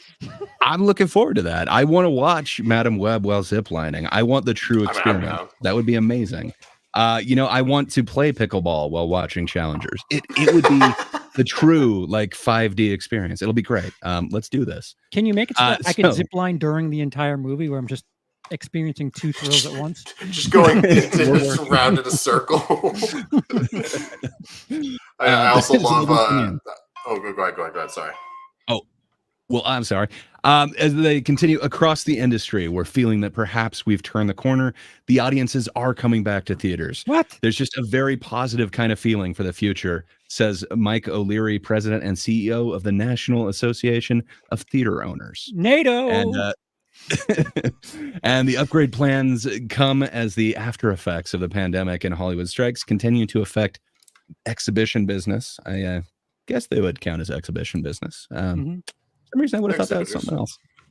Yeah, fair enough. With the summer box office totals running about 13% below last year, in addition to moviegoers complaining on social media that theaters are dirty or have substandard seats or projection. So O'Leary says that theater owners will focus on making sure that the common areas and lobbies, the concession areas, are new and fresh and well maintained. That's fine. Your popcorn bucket will be housed in a much nicer location going forward. Yeah. My popcorn bucket deserves better. The fact that Deadpool and Wolverine had a monster year and they're still, for the year, they're still 13% behind last year. And last year sucked. Last year was awful. Yeah, but hey, we're 13% below that. If you take away either Barbie or Oppenheimer, you take one of them away, it's way worse last year's.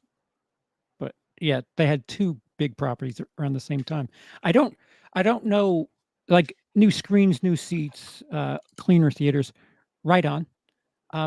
But what the hell do you think? See, in the statement where they say people are starting to come back to theaters, all right, cool. But why are you putting like amusement parks in theaters if the movies are the draw to bring people back? Because it sounds like you're saying one thing and doing something totally different. Oh yeah. Well, O'Leary does have kind of an answer to that. He's saying that it's making sure the seats are comfortable, and there's a whole range of seating options that are available to moviegoers, making sure that all these things exist and that you have good lighting, good signage, but also the actual auditorium itself, that you have great sound and great projection. I don't he's disagree trying with that. to upgrade that experience, but they make their money off the concessions, so he needs to have the signage real good around there because they need to get you in there. I don't know. They sorry, go right ahead, Charles. It's like McDonald's. It's like McDonald's saying, "Yeah, we're going to be more focused on health, and we're also introducing a quadruple bypass super quarter pounder with cheese." Like, but there's salad options too. There's onions on it. That's a vegetable. Did you guys see So all this is going to be Although I think Oh. you should leave clips about on the zip line. I love that show. It's That is so just good. amazing. It's I so love his awkward brand of humor. Just so good. good. But yeah, this is going to be almost every giant theater chain. So the theater chains that reported their investment goals to NATO are AMC Entertainment Inc., Regal Cinemas, Cinemark USA Inc., Cineplex, Marcus Theaters Corp., B&B Theaters, Harkin Theaters, and Santikos Theaters. It sounds like all of them. Yes. Sorry, Santikos Entertainment. Excuse me. I completely just made up a word in there. But How dare.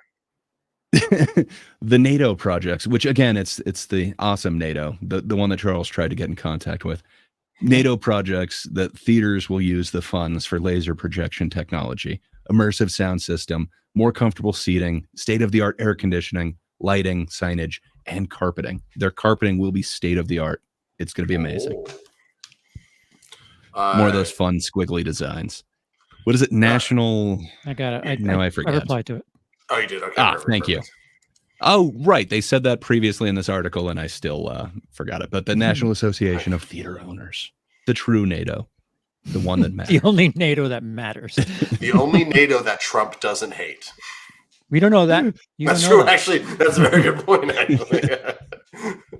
Oh my God! If he gets reelected, watch he nukes NATO. Nope. Sorry. Okay. We're sending our best. We are. But O'Leary also gives the other side of the coin. Consumers today are very demanding, and they want to have a range of things that they can do in any given setting. O'Leary said in some cases that means adding more attractions. They're not discussing taking phones away. There's no yonder bags mentioned here. But adding more attractions to keep moviegoers busy at theater complexes, in addition to dining and cocktails.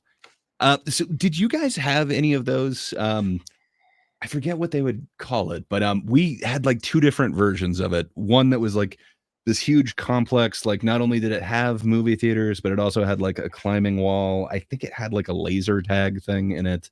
It had like some arcade and like a little bit of ride in it, but it was like this movie experience. Did you guys have that? I want to say it was like a decade ago or maybe even 15 years ago now. It's funny.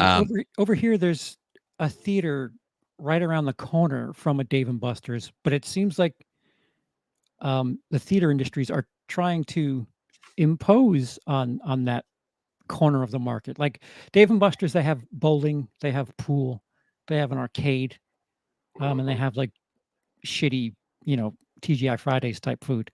And it essentially sounds like a theater, or a lot of the theater chains are just trying to make Dave & Buster's at their Cineplex, which is somebody should be pissed about that. Yeah. So I know they had two different versions. I know what do you call it? It was like the graduation party for like my year that graduated. They did it there. That thing has long since closed down. And then there was another iteration that they tried opening up in my town. I don't know that that's what people are crying for. I don't usually go to the movie theater so that I could ride a zip line, but I don't know. Maybe it would get people in. I just know two versions of this in my town have like really gone belly up. Can we like one of them is still from operating our car to the box office? Because that'd be kind of sick, And then you zip line from the box office to the snack counter, and then there's like a zip line to the theaters or to the bathroom. Because you go on the zip line and you're still holding your popcorn, or do you have to like buy like a vest to carry it on? I don't know. I'm just being a crackhead right now.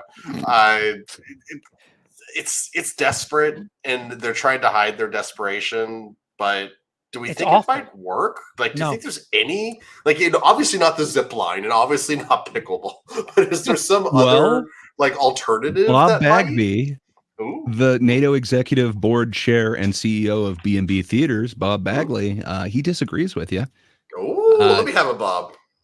He's saying today's consumers rightfully demand the best possible experience when they visit our theaters.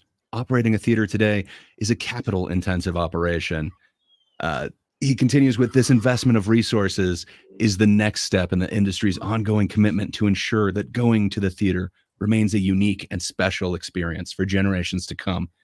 And B&B Theaters has open locations that include pickleball courts and bowling, among other activities. So He's all in on the pickleball movies.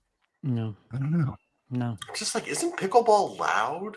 Like, how does like people playing pickleball near a movie theater? How is that a good They're not idea? putting the pickleball in the actual house where they're playing a movie. It's just like in the lobby or whatever. It's just in the lobby, so you like Not go, yet. you're walking to go One get your day. popcorn, you get hit in the head of the pickleball. It's just like, Yeah, Well, you don't order your popcorn on the court. Come on, man. But maybe one day they can show you the movie on the court. If you reserve a court, maybe they got a little screen for you. I think the one I- thing that I could probably understand and maybe get behind is like having some elements of a gym. Not anything like weightlifting or anything, but have certain things where you can work out while watching a movie. But again, no weightlifting or anything. Just the fuck. I was gonna say trampoline, and it's not trampoline. Walking in place. What the hell is that machine called? Damn it. the treadmill or yeah, an treadmill. elliptical, if your knees. Yeah, either even need it. built that too. Those would be kind of an interesting thing where you can can see that. watch a movie and get some of your steps in. I dig it so much. I'm lifting almost every time I'm watching a movie in my house right now. Are you It's being awesome. facetious? It kills two birds at the same time. No, not at all. I'm doing this stupid mental challenge thing. I'm 30 days into it now, but it requires working out 2 times a day for 45 minutes each. So it really helps to just throw on a movie. I'm really not thinking about it. I'd be open to going to the lifting theater. Well, Give me lifting, some earbuds that are connected to it, and then I don't have to worry about the other people screaming. you it'll do be need great. to avoid insurance costs and people being distracted by Fair the enough. screen and just dropping a dumbbell on their head. But walking in place, I think that's somewhat safe. Somewhat. you're doing this. Oh my God! Bruce Willis was dead the whole time, and the dumbbells flying somewhere. Hey, I'd pay extra for that, and I'm cool with people having their phone out in that one too.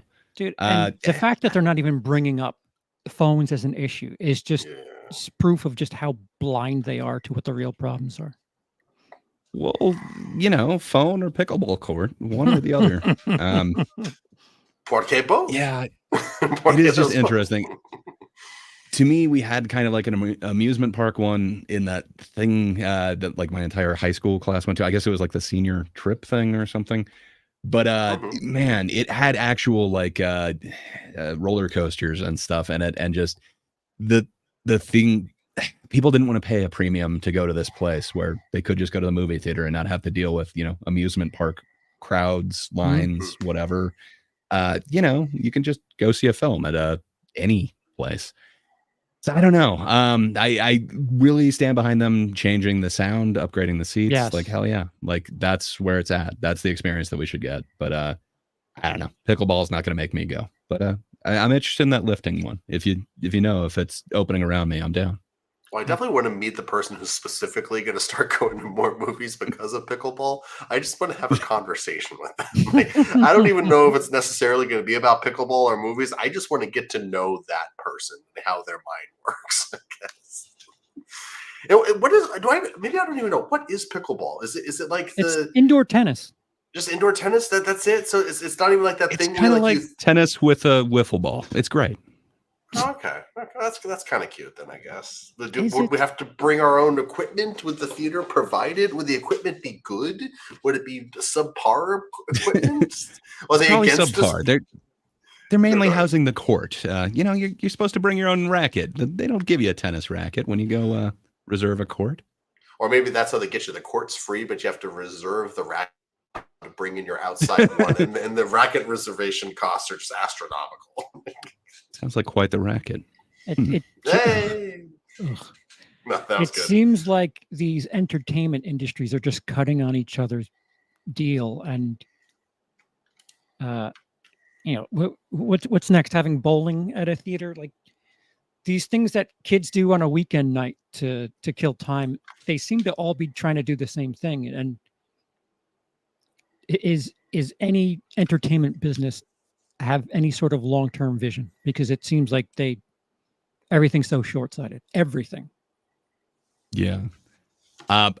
Not to well, I guess it's to second your thing. In the place that I was talking about the first time that they tried like the amusement park theater thing in my town, they did have bowling in there as well. I think I forgot to mention that, but that didn't also keep the crowds going. Like, sadly, that one closed, and then they made it a little bit more like just zipline arcade version, and like the next iteration of it, and that also just did not work.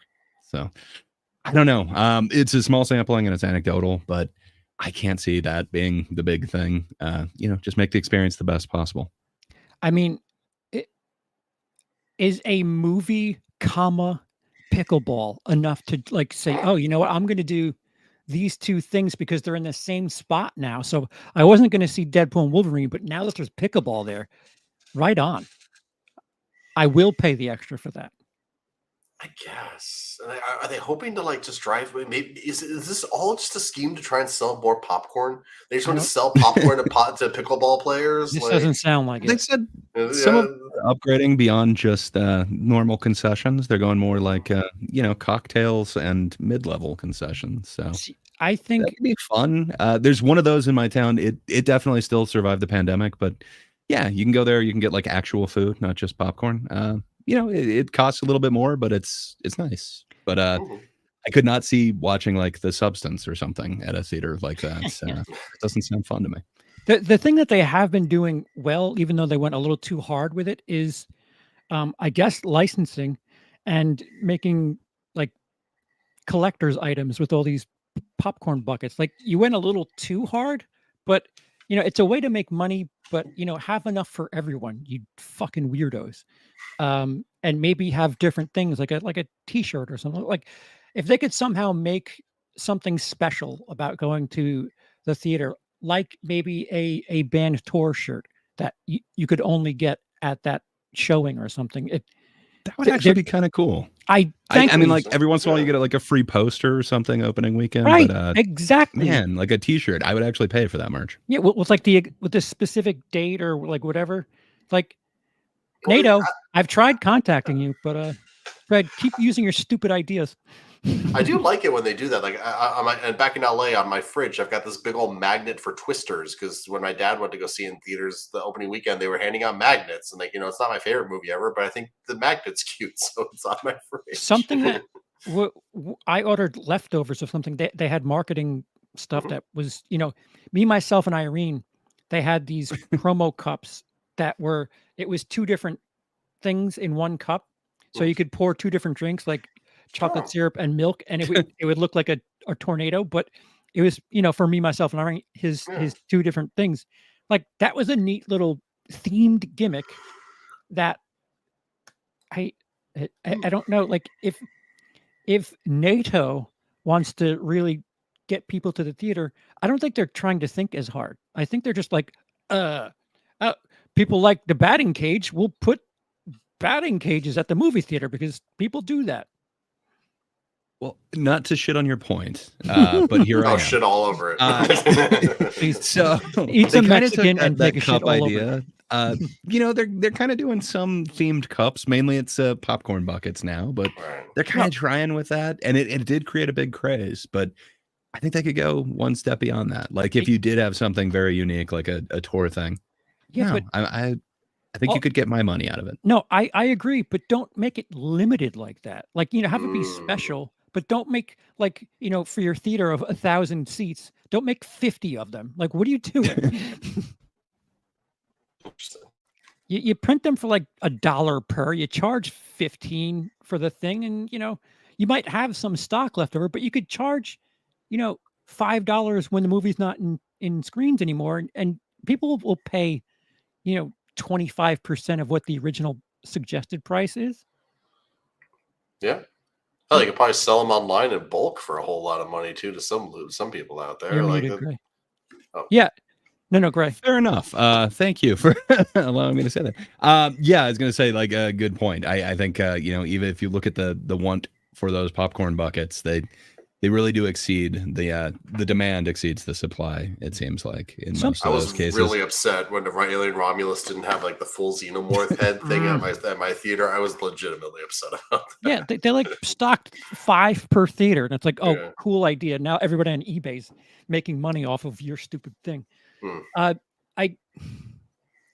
don't know. This again, it's short-sighted. Doing things like pickleball, like I guess you're trying to think that your cost is going to be cut, But when somebody steals the pickleball paddle, when people steal the balls, you're gonna have to replace those. And when the courts get scuffed up from people just being morons there, you're also going to need to get extra insurance for people running around in your stupid building. Like they don't like it's just like entertainment. This is things people do for fun. And it's like, yeah, but you're gonna pour more money into a stupid thing that nobody really completely is behind. It's just so fucking stupid. Yeah, but think of it this way. You're thinking of things that could enhance somebody's experience. They're thinking more of things that get more people through the door. So like you with the, perhaps paying a premium not to have cell phones or to have the guarantee that nobody's going to have their cell phones. Sean saying that he would pay more to make sure that there's no kids there. I agree with you. I would pay that premium. I think they're looking at it a different way. They're looking at how do they get those kids in there? How do they get the whole family in there? Like the movies used to be a thing. Like I know my parents, they didn't want me around the house. They would like drop me off and it's like, okay, see a movie or two, like go on. I guess they're kind of hoping that with the amusement park, the extra things, you can make a day of the movies. I don't know. What you could do. It incentivizes me less to go. And it looks like perhaps Sean as well, because there's going to be a lot more kids there. So considering how screen sizes are kind of sort of caught up for the home experience, if you're a theater, close down one of your smaller houses, and split it into like 2 or 3 and have these little private 10-seat things with 120-inch like 8K television, and have it be a thing where you can rent the theater for you and a couple of your friends. It's going to be obviously a bit more than regular ticket price, but you're assured that everybody in the theater. That'd be cool. That would be really cool. I would dig that. The one thing is, I guess then they'd have to have a projection unit for each of those little 10-seat things. But I mean, come on, not like the projection units are getting cheaper and cheaper nowadays. But no, Jacob brings up Go ahead. Fair enough. I was just gonna say, Jacob brings up a pretty good point. When you talk to people who never go to the theaters, the number one reason they give is ticket price. 9 times out of 10, that's the reason they give. I don't disagree with you. And I would have to think this big investment into, putting more into every single aspect of it, from signage to the concessions to the actual seats to upgrading the projectors, upgrading the sound. I don't think that's going to make the ticket price any less. I don't think this is going to help that issue. So yeah, they're banking on getting that whole amusement park crowd, I guess. It didn't work in my town, but hopefully all the theaters don't go under. It's a bunch of them trying this. Just like what Jacob said, people are like, oh, I don't want to pay $15 for a movie ticket. So, that theater now has pickleball. Now I will pay $15 and the $20 to play pickleball. Like, what? That doesn't make any sense. Yeah. I guess, maybe they're going to think that, instead of going to the amusement park, you'll go theater and their rides or whatever. I don't know. I'm not sure. Can you imagine being in the movie theater and like hearing people screaming on a roller coaster, like somewhere in your like immediate vicinity? Let's distract people even more. Right? I don't know. Yeah. Maybe I'm a jerk and I just keep talking over you. I will stop now. I'm sorry. Go. I'm cynical. I don't think this is the move to get more people in, but I guess they think it will. I mean, I'll give them points for creativity. Someone thought outside the box for this, but the issue is it's so far outside the box, it's just a bad idea. Like, bring that energy, but different ideas, I guess I'm trying to say. But they're thinking outside one box and just taking somebody else's box and putting it in the box. Like, no, that doesn't work. As someone who's like a genuine fan of a lot of things, like I enjoyed being a manager at the movie theater. Like that's stupid to say that, but I really had fun. The shitty money work was shitty, but like it was fun to like be at a place where people wanted to be there, wanted to talk about movies and whatever. Like I dug that, and to see the theater industry just like death of a thousand cuts to itself is so frustrating.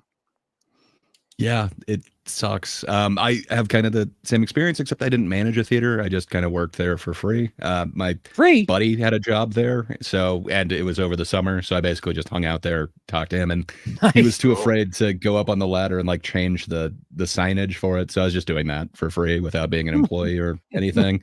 I'm sure. If you But yeah, sell, that was would've- fun. Yeah, I'm sure that would have been great for their insurance. But hey, I ended up with like trash bags full of popcorn, so the Nice. pay was amazing. But yeah, no, it was just being in that atmosphere. Like it was amazing. And I sadly haven't experienced that same type of atmosphere since COVID. I hope they can kind of get that back. But it was just the thing back in the day, and it was an amazing thing. It's I like hope we can rekindle it. it's like a double-edged sword. I think all of us would agree that, you know, when you have a shared experience with an audience at like a impressive movie, it's really awesome. It's really awesome a feeling. You need It people is, to go out there. especially comedy. Like when you get an entire crowd that's just like laughing at a movie. Comedy is the one that watching it at home at least translates. But I'm thinking of like the major ones that I saw in theaters, like roaring laughter. You can't get that experience no matter how many people you have in your living room. And as much as I'm exhausted with comic book shit, Avengers, both Infinity War and Endgame, I saw them with packed houses, and that experience was worth so much more to me than like if I ever watch it on TV. Just like, yeah, all right, but like just experiencing it. Wow, are you all right over there? Theoretically, un momento. Just keep going. Uh-huh. Okay, we'll act like we didn't hear anything. No, nothing is ruined and no one died. I feel like it's up to both the studios, the distributors, and the theaters to like really want to maintain bringing people in. And oh look, these movies are worth going to. Not this movie's okay, but at least they have fucking bowling alleys now. If I put my headphones back on, the first thing I hear is bowling alley. It's what the crowd wants, man. I It's guess. so depressing. So what are the other ways? So I guess the easiest answer here is to say they just need to make better movies. But like, you know, easier said than done. But like, let's say like movies just like, let's say starting in November, every movie they release is suddenly just like a freaking banger, man. Like 9 out of 10, 5 stars, critics are adoring it. And it's just like that trend just continues. Could that turn this around, or is it like too far gone? Like, what do you guys think? Like, are we too into the streaming age at this point? I think COVID really fucked things up because the studios now have a bit of a shortcut to making their money. Like who the hell? I have yet to hear someone who did not like Strange Darling. Yeah, that movie came in 35th place this weekend. in 5th weekend. And the movie's great. They already had their opening in the UK, didn't they? Yeah, we don't get those numbers for a while though. But yeah, Okay. it's out. If you're in the UK, go. It's hopefully still there. I highly doubt you'll be disappointed. Right. You might not want to go in mixed company. It is definitely a hard R, but that being said, I literally, as Charles is saying, I've heard nobody give any like sort of real criticism towards it. I guess one person didn't like a depiction of a certain character, but man, it's nobody's giving this a 1. It is right. It's an amazing film that deserves way more than it's getting right now. Right. And like this works twofold.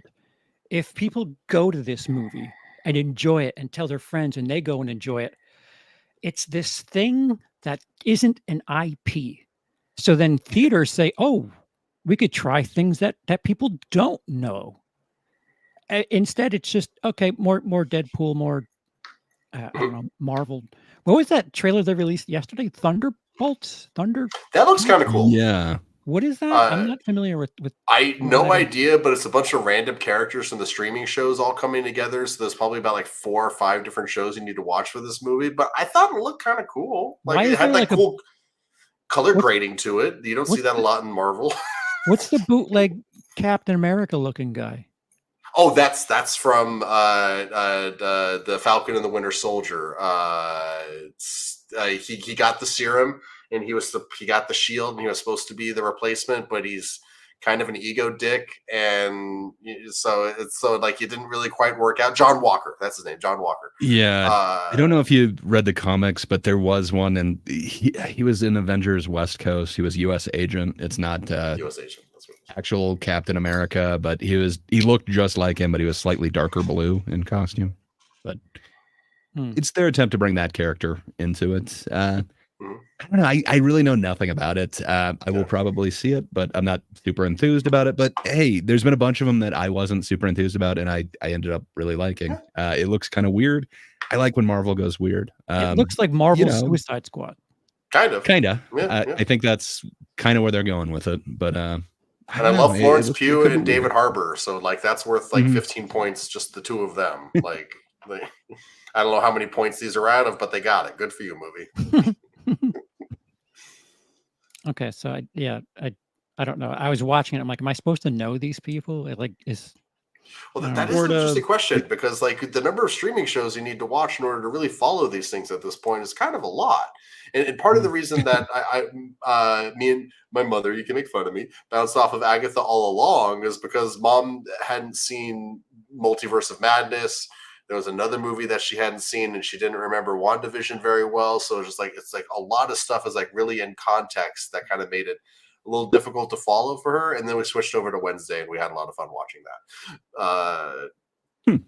But so like, is there too much homework required for these things now? Like the Marvels, Yes. I didn't see it, but you had to watch Captain Marvel, WandaVision, and Miss Marvel. Like, is there too much to require? You don't think so? I didn't watch any of those, and I enjoyed it. My bad. I've still never seen any of Miss Marvel, her show, but I think she was the best part of that movie. So I don't know. I think the show's worth watching, and it's interesting that it's by the same people who had that Batgirl movie that got canceled. So it's like you're watching Miss Marvel, just think like these guys could have made Batgirl. Like just have that in mind. It's another reason to just hate studios. Like they're just making movies and throwing them away for tax breaks. Like show them that you want. Yeah, no polka dot man. 100% dice. 100%. Show them that people can go see things that I don't know. People with money have way too much power in a lot of places, and especially in the entertainment industry, like especially Hollywood. We're going to tell you what society should be, but we're also going to be complete fucking double standards whores. Yes, they totally are. I'm excited. I'm excited for it. I don't know if I'm going to see it opening weekend, but I'm definitely going to see that thing. There's no way I'm not going to see it. It's the biggest independent film of all time, technically, right? Megalopolis. Dude paid for it out of his own pocket. Like, I think so, but yeah. We'll see. But, I'm down. Go ahead. Kind of getting back to the MC. Well, I guess getting back to Thunderbolts or whatever. So it doesn't necessarily interest me, but man, if you showed me like the poster for Guardians and told me like there's this talking tree, there's a raccoon, there's whatever, I'd have been like, nah. But man, that movie is just amazing. So I don't know. I like it when Marvel gets weird, and parts of this look weird. So I hope it's good. Yeah. Oh, also, what's her name from Seinfeld's in it? Elaine. Julia Louis-Dreyfus. Always good. She's worth like 12 points just by herself right there. So we're at 27 points for this movie out of who knows what. But. Yeah, I think I'd let her go ahead and lead the team. She's essentially like the Waller role in this, I believe. I think she is the Amanda Waller of the MCU, which is interesting. Also, Doctor Strange 2, great movie. Good choice, Mr. Corin. Parts of it that I like. Sorry. I like when it gets super into the Sam Raimi thing, but man, they just have the Marvel problem with that, where they were in production of it before they had a script, before they even had a director, and apparently sets were built before the script, and I don't know. But I love me some Raimi. That's not my top Raimi. Also, I am a big fan of Scott Derrickson and C. Robert Cargill, who wrote and directed the first one. So it's a bit of a sting that they're not involved, but it's okay. Raimi did a good job. Megalopolis comes out Friday. It already has a 51% Rotten Tomato score.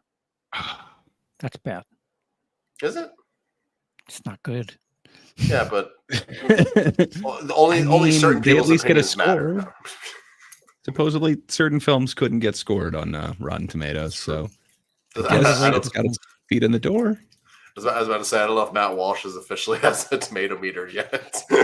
Supposedly, he does now. Oh, he does. He made it. Oh, good for him. You know. Yeah. 90 ratings. Not that I like. Ooh. And one to for Megalopolis. Yes. Mm-hmm. Well, Okay. The number of ratings is important. It's you know, it's part of the equation. So that's like 46 gave it positive and 43 didn't. I'm just gonna ignore those 43 and focus on the 49. Like it definitely, like watching the trailer for it, it definitely. I'm worried it's gonna have some pretension to it.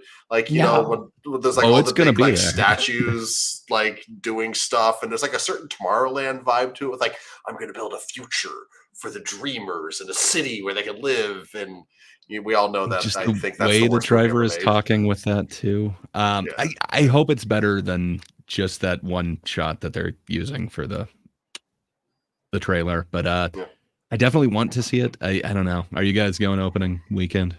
I'll probably see it this weekend. Yeah. I mean, I'll see it by Monday. I will be available to talk about it on Monday, right? Or Tuesday or Wednesday, or whenever we go. When Charles deems worthy of us.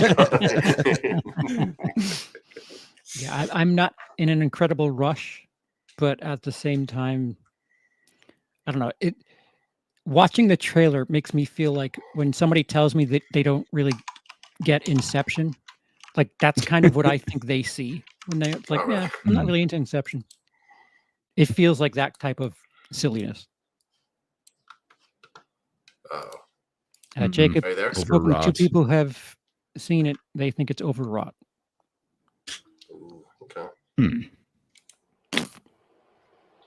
Uh-oh. Is Coppola hit or miss for you guys? For the most part, I dig almost anything that he's done, but it doesn't get better than Godfather 3 for me. Yeah. Oh, fair enough. So that's one that it's kind of mixed, but when you get to like the Coda version of it, it kind of makes sense to me. I don't hate it as much, but I don't know. It's been a minute since I've seen one of his flicks. I don't know. I'm not crying out to see this, but I'm definitely going to see it. I mean, Jack is one of my favorite movies of all time, but I don't know if I've ever seen a movie by him that I didn't like. Have you seen Godfather 3? Well, that's the thing. I've actually never seen any of the Godfathers, so you know. Are you serious? Make fun. Yeah, no, I know. There's some big holes in my movie history that. What are you talking about Coppola for then? What? Blowout? What? What do you? Wait. Well, Apocalypse Now. Oh, fair enough. Fair enough. That's a great there's movie. The one. Dude. Yeah, and I already said Jack's my favorite movie. So like, hey, what else do you want from me over here? Wait, who made Blowout? Why am I thinking Blowout? That's not right. I'm not sure. I was gonna give it to you. I was like, I don't know who directed that movie. Was that? What was this other really, really big one? There's one I'm missing.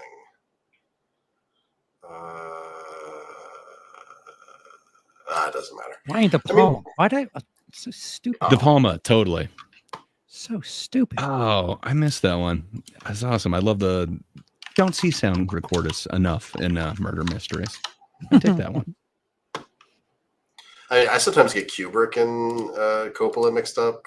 I just like who did what. Like I think I've said on a couple of times. Oh, I love 2001: A Space Odyssey. We're talking about Coppola. That's just me being an idiot. Yeah, there's certainly like that brotherhood of 70s directors, and I mistakenly, obviously, put De Palma, Kubrick, and I put them together for some interesting reason, and I don't know. Again, I love me some Aubrey Plaza, so yeah, just the fact that she's in Megalopolis alone, like just like her and Adam Driver would sell the ticket. Everything else about the movie, like aside. She's having quite the month, isn't it? My Old Ass, Agatha, and Megalopolis. Like hell yeah! Oh, My Old Ass looks fun. I do want to see My Old Ass. That looks like a lot of fun. I've heard nothing but good things. I was debating whether going to that or Never Let Go. I ended up with Never Let Go, but I really do want to see that one. I hear nothing but good things about it. It's also just a great name, My Old Ass. Like I wish I could say I starred in a movie sure. called My Old Ass. That's amazing.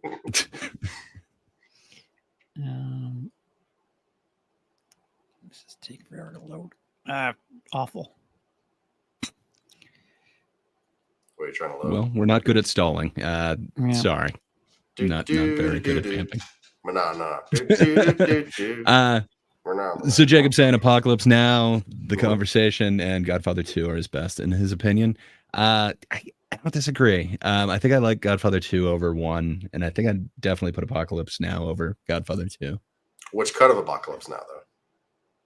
I like theatrical. I like the other one as well, but it's a little bit slower paced when they go to the what do you call it? Like farm plantation. I don't know exactly what you call it, but I understand why it's there. It seems to ruin the pacing. I think I like theatrical a little bit better. That's fair.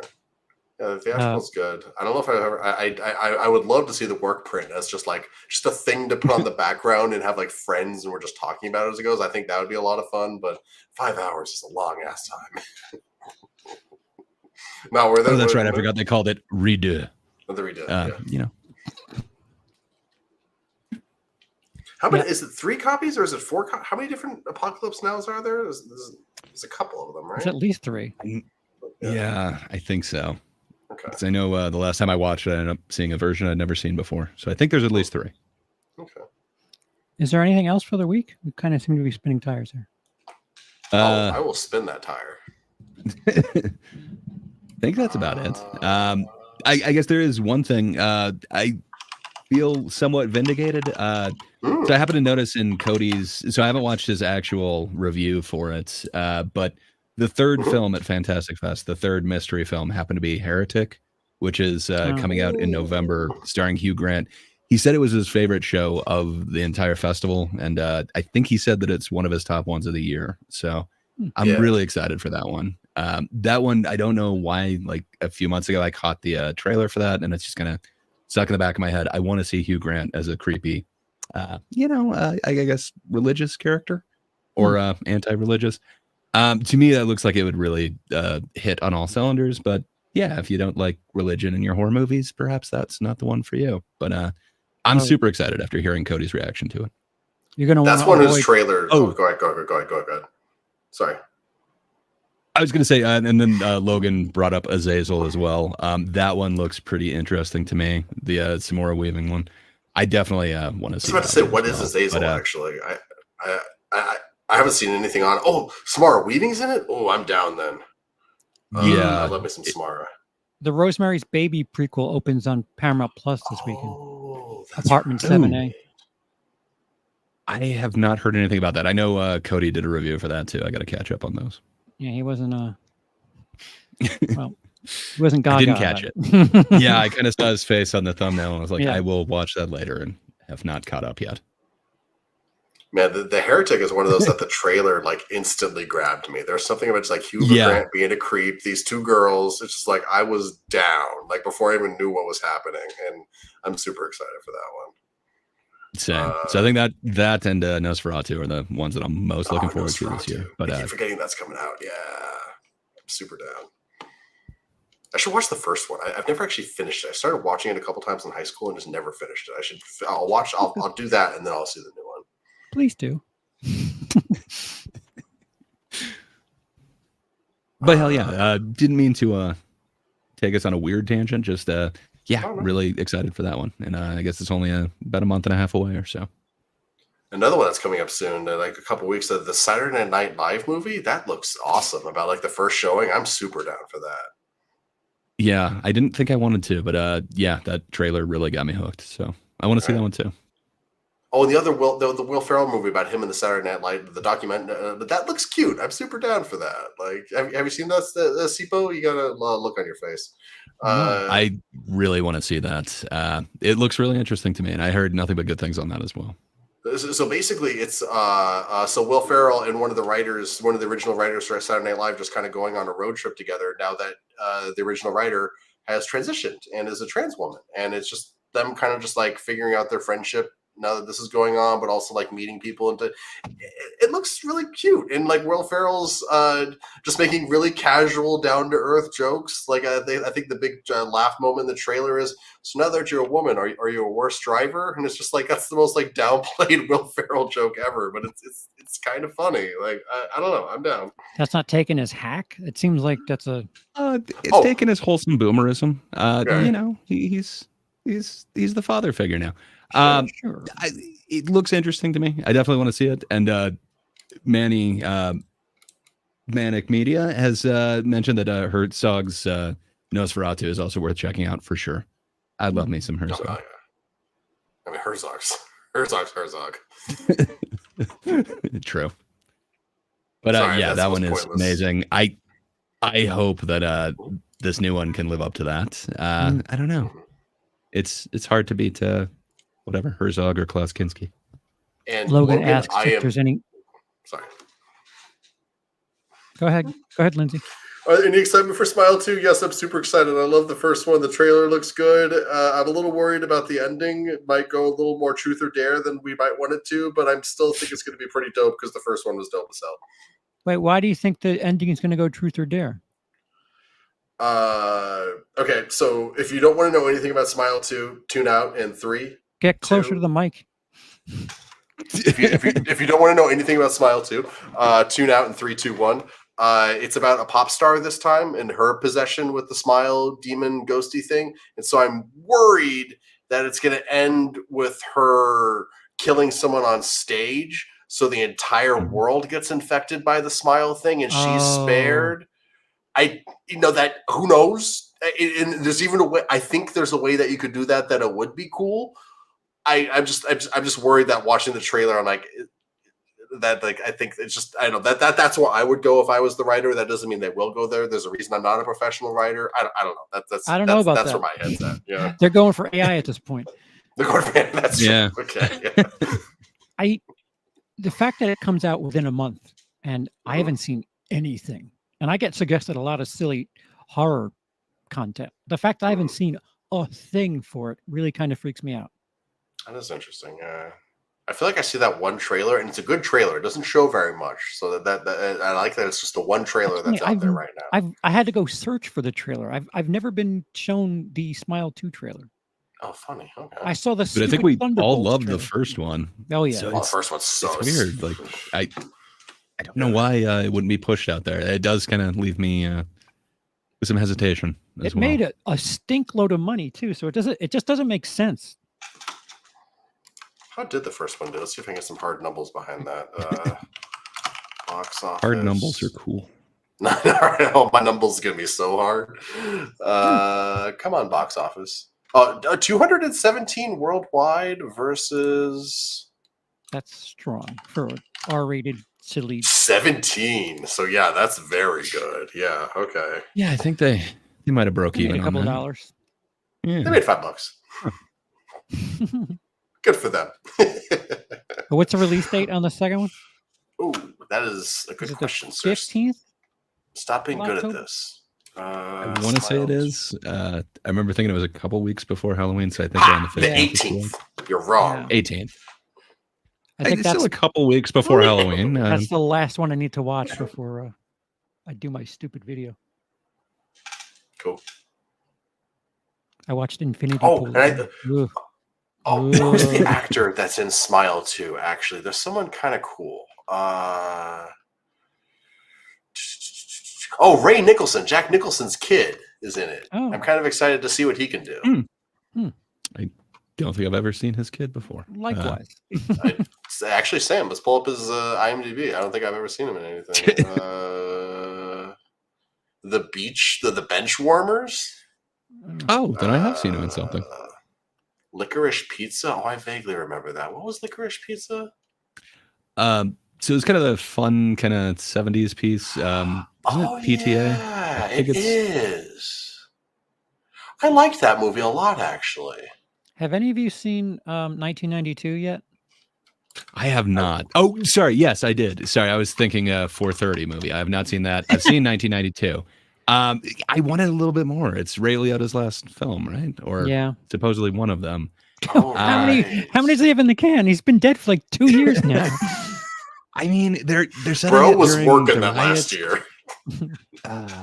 It feels like there's so much more that could have been said with this, but it's Yeah. just it's such a generic movie set during like a very landmark time. To me, it's just unimpressive. I wanted more. The backdrop of the riots really just feels so shoved into this story. Just like, oh, you made a heist movie and decided, hey, let's put the Rodney King riots as a backdrop because Wow, fuck it. that's a hell of a backdrop. It's a bit much. I don't disagree with Jacob's review of it. 1992 is like Dark Blue, but shitty. I haven't seen Dark Blue, Oh, well, it's kind of like 1992, but not as shitty. but good. Is that Kurt Russell in that movie? Dark Blue? Now I'm blanking. Sorry, that's amazing, Dice. There's a meme due to one of the posters for Smile 2 where people are now just learning that Nicholson has a son due to the smile. That's great. Yeah, it is the Kurt Russell one. I was pretty sure that's the one that I was referencing, but then there's like Dark Water and like there's a whole bunch of other ones that are all similarly titled. For some reason, they all kind of merge in my head. But yeah, it's the Kurt Russell, Ving Rhames, Jonathan Banks thing. I like that one. It as we speak. Amending. I'll watch it later. Because I enjoyed. Well, I mean, I enjoyed the premise of 1992. It's just, a cute heist movie that doesn't even come That's close. right. So I forgot. So Jacob was mentioning that it also was during the riots, but it's weaved in organically. I was trying to remember what movie it was, but it's like there's another one that's so similar to this. But Dark it doesn't Blue? feel like it's just shoehorned. Yeah. I don't know if that's a spoiler or not, but Fascinating. that's interesting. Yeah, I could not put my finger on which one it was, but yes. Thank you, Jacob. I'm slightly more I guess I excited. completely forgot about that one. And Well, it Slightly was like is all you 20 need. something years ago. And it 1992. The only way I segued was that's Eastwood's kid in that movie. Scott Eastwood is in 1992. He plays feel Ray like I've seen Liotta's son. It's not my favorite Scott Eastwood flick, but yeah, he's in there. What do you got? I Lindsay? feel like I've seen Scott Eastwood in so many movies, but like You he have. never stands out Fast to and me. the in, Furious. like Wasn't he like anyway. the whatever agent from Fast and the Furious? Oh, is he the dude that hangs out with Mr. Nobody? I think so. That's hilarious, actually. Okay, well, I guess I did recognize him in something then. He wasn't in He's been in a Overboard, was ton of he? Am I things. mixing him up with someone else? You're thinking of Kurt Russell. Yeah, Kurt Russell's Oh, awesome. Wyatt Russell. But, I'm mixing him up with Kurt Russell's kid. Okay. Oh. There's I'm no not familiar with nepotism that. in Hollywood. What are you talking about? Why are you getting all these related people mixed up? I apologize. I will say I actually like Wyatt Russell. I think he's pretty good. At least I was really good in Overlord anyway. Oh, okay, then I have seen something that Wyatt Russell was in. Oh, enough. Overlord, not Overboard. Right. Yeah, no, Overboard. Oh, I also heard Overboard, the Kurt Russell amazing one that then got recently redone. Oh, that's hilarious. Okay. Hey, small world, I guess. But also, Wyatt Russell is playing U.S. Agent in Thunderbolts and Falcon and the Winter Soldier. Hey, so good for Wyatt nice. Russell. He's doing all right for himself. I know. It all comes back to Marvel. I like 15 years ago, I used to play at work in a restaurant with a friend of mine, 7 Degrees of Kevin Bacon. And one of the ways I'd always win was I'd somehow get to a Marvel movie so I could get to Stan Lee, so I could get to X-Men First Class. It was just like, how do I get to something else? Anyway. Riveting. I know, right? Huh. So Logan's saying he just, I believe, watched Super Dark Times and Summer of '84. Have you guys seen both or one? I am not familiar with either of those. Summer of '84 sounds awesome. It sounds like a good vintage. It's Was it? It sounds like a good vintage. It's Stranger Things meets Rear Window.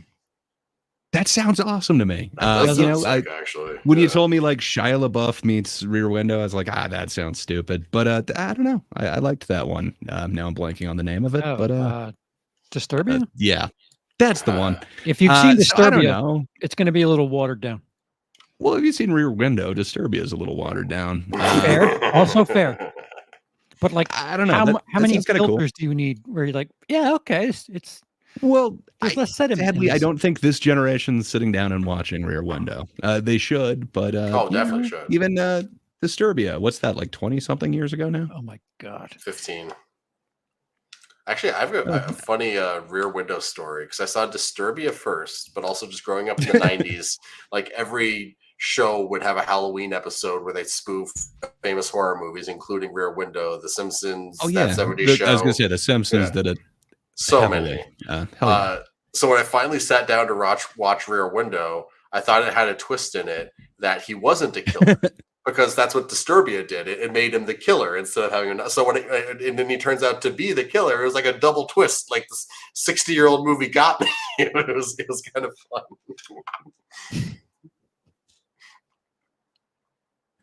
I don't know. Did you have a problem with Disturbia? It sounds like you're not a big fan of Summer of '84. So I don't know. Like it just feels. I guess I like different interpretations of films. Well, I haven't seen Summer of '84. I'm down. Like Stranger Things meets Rear Window sounds amazing, and that sounds awesome to me. The worst part about Disturbia was Shia LaBeouf. Otherwise, I liked it. Like the killer is a fun actor. What if I told on, you the just do it. director of Summer '84 wrote Winnie the Pooh 2, Blood and Honey? That does make me want to see it a little bit less. Yeah. I understand. I mean, even some really good filmmakers have made some weird films. James Gunn has made some trauma films, specifically like Tromeo and Juliet. So I don't know. There was a time where he was looking to get some cash for subpar work, but I don't know. I want to have an open mind, but that definitely makes me less excited to see it. I kind of wish I didn't tell you that now. Yeah, I'm thinking the budget on this isn't going to be great now. No, Hopefully the that's production not is true. better. Figured I'd tell you anything. How about that? Fair enough, Manny. You're right. Tromeo is a classic, but I don't know if it has the universal appeal. Even like a Super, I don't know if that has the appeal of, say, Guardians or whatever. I Anything think you else could you show would- anyone Guardians. Lindsay, should we? Maybe we should start Are we rounding up here. distracting Sorry, you? sorry. I'm sorry. No. I'm the one getting distracted here. I apologize, guys. Any other things you guys want to throw out for the anything we didn't cover? No, Not that I can think of. we're on Well, empty now. Well, it's we don't even need to reference I am racist other than saying I keep saying it's I am a racist when it's not I am a racist. It's I am racist. Am I racist? Am I? I was going to say it's a Yeah, question, exactly. but you keep answering it. I'm just trying to. It's my insecurities, the truth about myself. I'm trying to discuss through Your this movie subconscious here. is screaming. Exactly.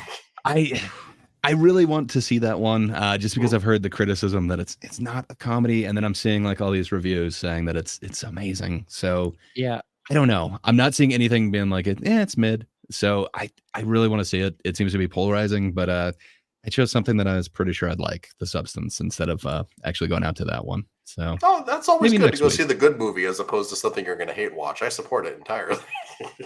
I don't know that I'm gonna hate watch it. I like Borat. Like the idea of that like prank thing. Like it kind of works, and I'm not the biggest fan of the people that he's supposedly pranking. But man, I don't know. It doesn't really cry out to me like, yes, this is like the pinnacle of comedy. So it feels like a chore. Well, that's a problem for me. do you have any other chores coming up on your channel, Gray? Any video projects or anything like that? Any That Darn Kid? I love your read every week for it. I look forward to it. My chore channel is dying slowly, but yes, if you just can't get enough of me, and hey, maybe you could see Charles and maybe Lindsay. Come on over to That Darn Kid's channel every Thursday for the Thinkers. I think last week we had the Music Think. This week we're thinking about men's mental health. There's been a certain tweet that just like blew up the internet that really is getting people polarized. And yeah, what can I say? We all kind of disagree as far as men's mental health. And I think I'm going in there battling them, kind of agreeing with this tweet that set the internet on fire. Everybody else is super against it. So yeah, if you want to come hear some contentious but friendly arguments on mental health, come join us this Thursday on That Darn Kidda's channel.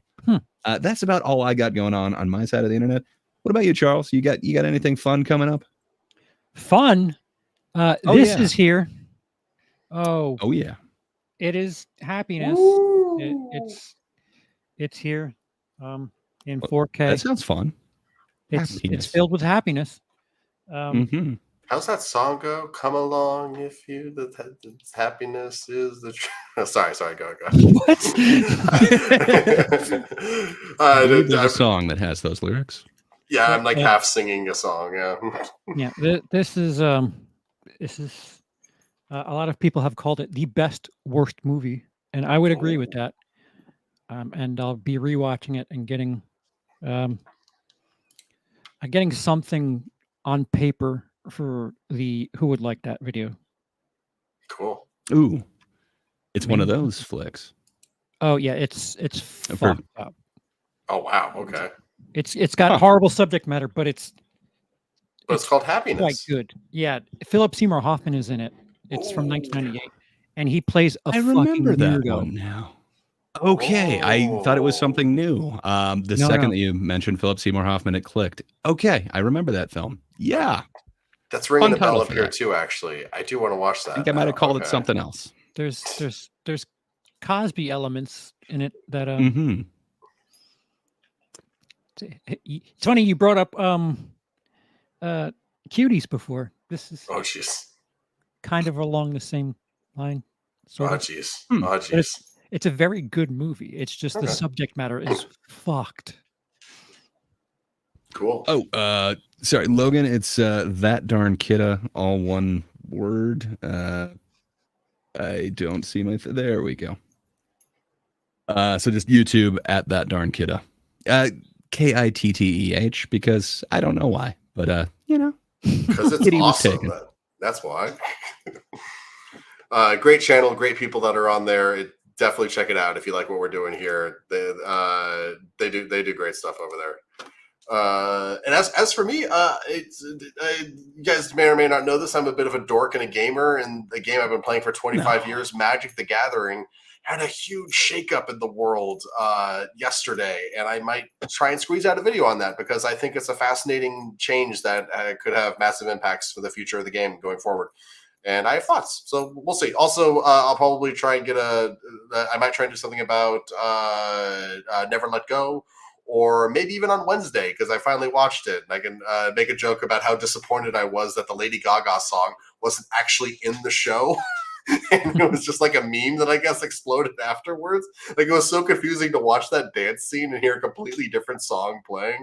Anyway, it's like the Rear Window thing again. It's like pop culture and the zeitgeist gets in your head, and it makes you have certain expectations or assume things about things, and then you watch them, and then it's not that. It's a fascinating. You make an ass out of you and me. I know, right? But yeah, that's what's going on with me. My 2 cents of nonsense. Yeah. So come check it out and check out these guys as well. And also check yourselves out for being a beautiful human being, for spending your night with us. It was a lot of fun. I hope. And be sure to wreck yourself, but only after you check yourself. Lindsay, what are your watch hours looking like? I'm getting close to 500. I need to start. What I should do is I need to start just generating a bunch of shorts like I did like last month, and then that'll boost me back up. And shorts don't help watch hours because shorts are, say it with me, short. True, but if they get 12,000 views, they do pretty good. And a couple of the ones I did that month did get 12,000 views. You're muted, Gray. Uh-oh. Fair enough. It was a bad comment, but sometimes you can let those the shorts loop. It's good times. That's true. It adds up to the hours. I also, like, when I'm trying to find jobs as a video editor, because I still don't have a job. I know I'm a bum. Make fun of me. I see things about like want shorts experience. So I've got a whole catalog of like, yeah, for some reason, hell if I Why? freaking know, man. Because it's the new thing that kids like, I guess. They're gonna pay someone to edit shorts? Hey man, if they want to give me money, I will take that money. You know, it's Fucking hell. you're telling me, buddy. It's a weird world out there. I mean, it's kind of cool. It's like paying somebody to Sure. actively watch your content. That's true too. You know, Mhm. and AI But anyways. is pretty good at making shorts now. So, hey, you can don't say that. go ahead and outsource. But also Dice is right. Live stream. I don't know what I'll stream, but it'll be live. I've got the house to myself all day tomorrow. Maybe I'll just walk around naked, live stream it, and see what happens. Do your Magic the Teaser. Gathering thing in the nude. Nude the Gathering.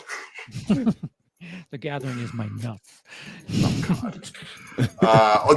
The Gathering is my nuts. That's the last line. Good night, everybody.